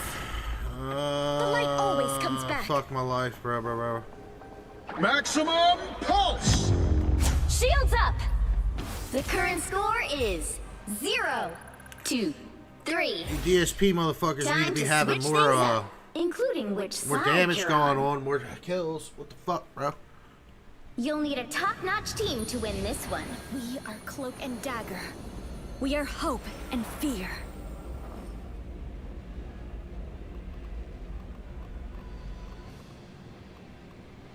I'm not a hero. I'm the Punisher.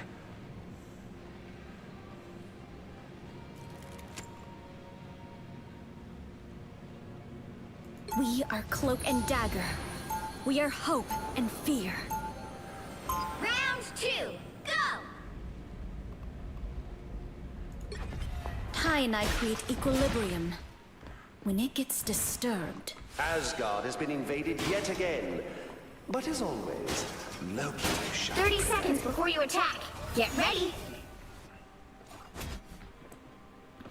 Those other heroes better watch out, because the gloves are off. A bit of advice. Fools. You might want to keep them on. You can stop my grand scheme. Why, sugar? Afraid I'm gonna absorb that dazzling personality of yours? Honestly, it's which one you're The gonna... battle starts in 5, 4, 3, 2, 1. Stupid shit. Help get that vehicle to its destination.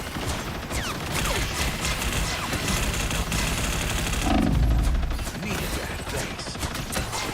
I'll get you next time. Everybody needs a hand sometimes. Or a dagger.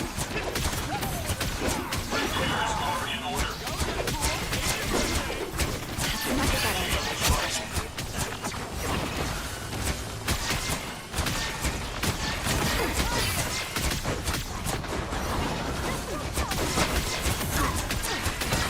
Hold still. I'm trying to help. You're halfway there. Keep going.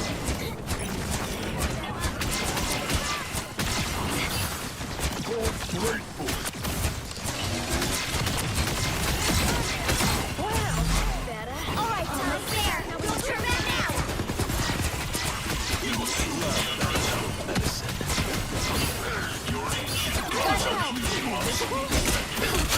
Us against the world.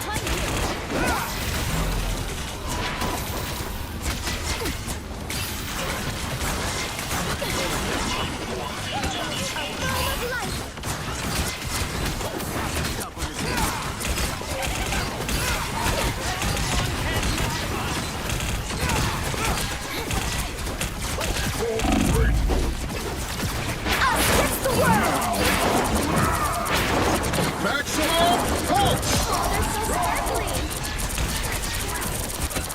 Just embrace the light. Double KO. Light consumes you.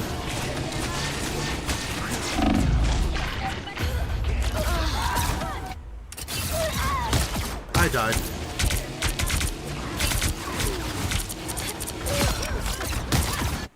I wasn't sure we'd get this chance again.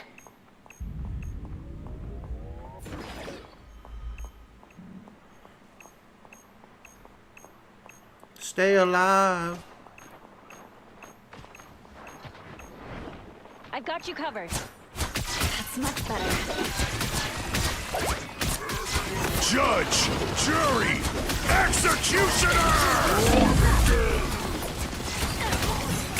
Everybody needs a hand sometimes. Or a dagger.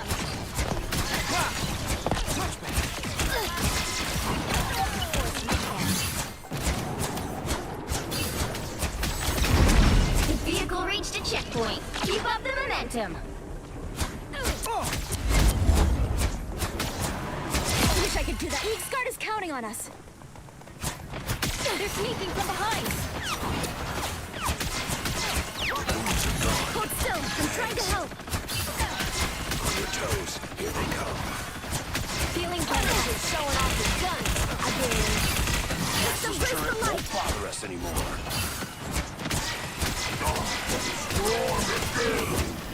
You're halfway there. Keep going. That's the stuff. Hold still. I'm trying to help. You owe me one.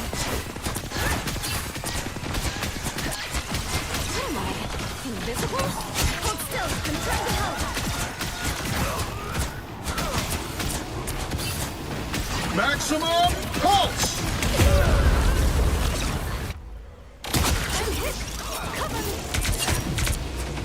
Max.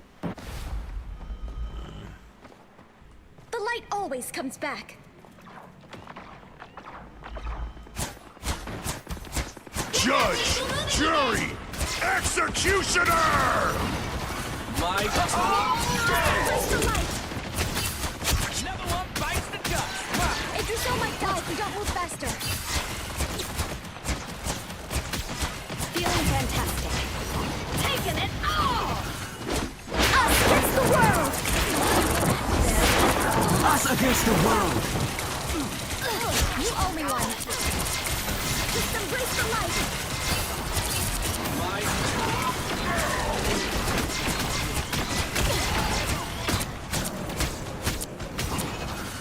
Anyone willing to help? You'll never make it. Hold still. I'm trying to help. Let's hope those goats are ready to go. Everybody needs a hand sometimes. Or a dagger.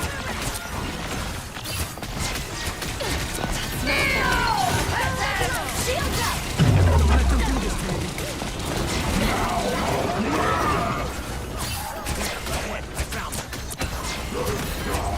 Glad to help.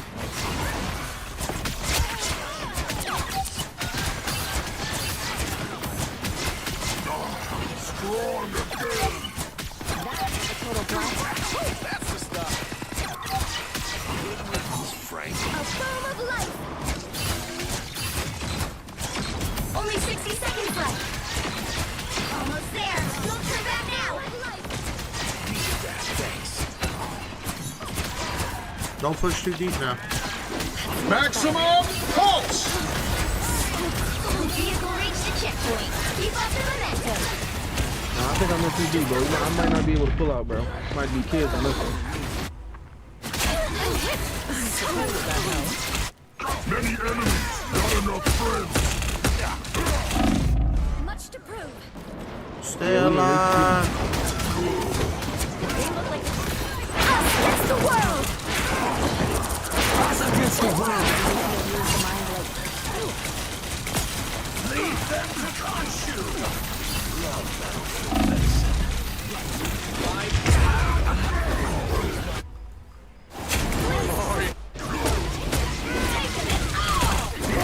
no stopping us now! Alright! And stay down. My shield time. Everybody needs a hand sometimes.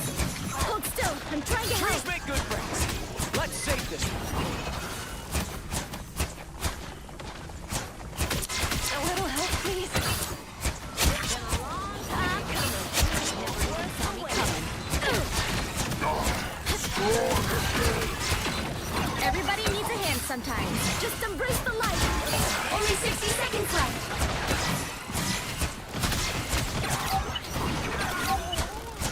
That's it! Don't let anything stand in your way. That was real. Full of light. Feeling fantastic. Assemble!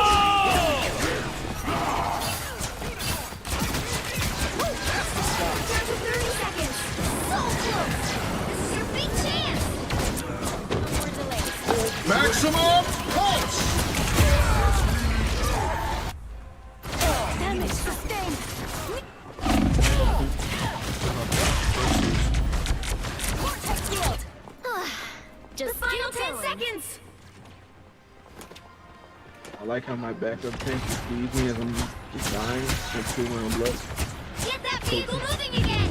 That's that final score. 2, Tell me 2, about it, 3. am I right? Damn. 34,000 Played healing, bro. One game. Played one. Well, you can't expect to win them all. Like, how, like... These people are fucking turds, bro.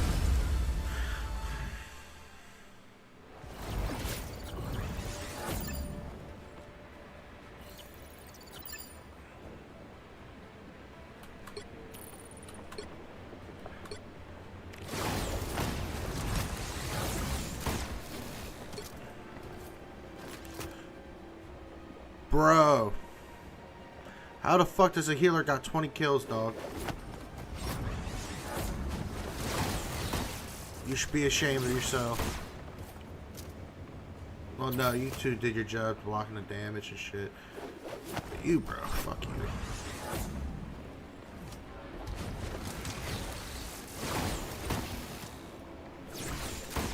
Alright, let's see this shit. Alright.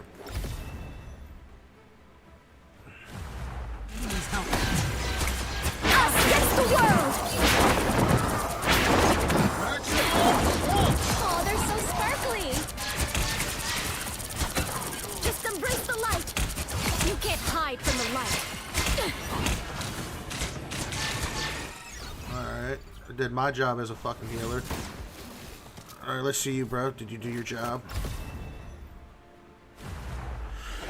I want to say yes, because you pretty much stayed with the fucking pack. Gift from Khonshu. Khonshu never rests. You never really pushed too far.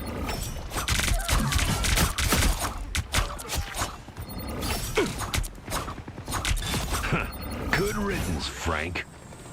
See, like, he was always right there with the heals, huh?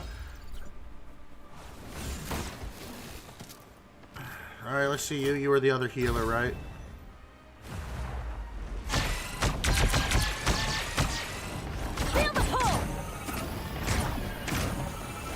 Alright, she was doing her thing.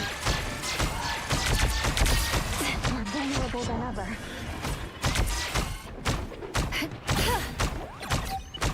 Judge. At the end of there. Executioner. Disappear! Yeah, she did her thing.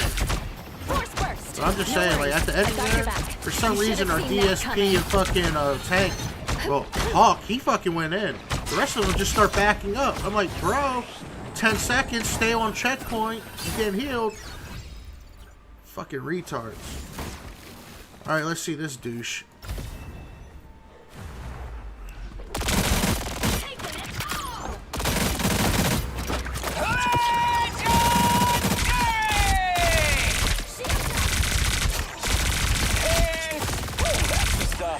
Alright, he's doing his job.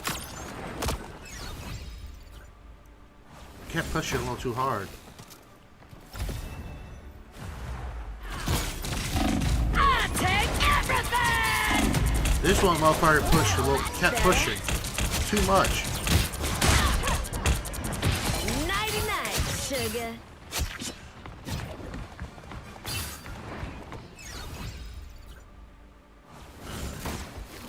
And the Hawk, the fucking G. He did his job perfectly, except sometimes he did go a little too damn far. No smashing us now. Judge, jury. See, he always came back. He always came back. Banner can't do that.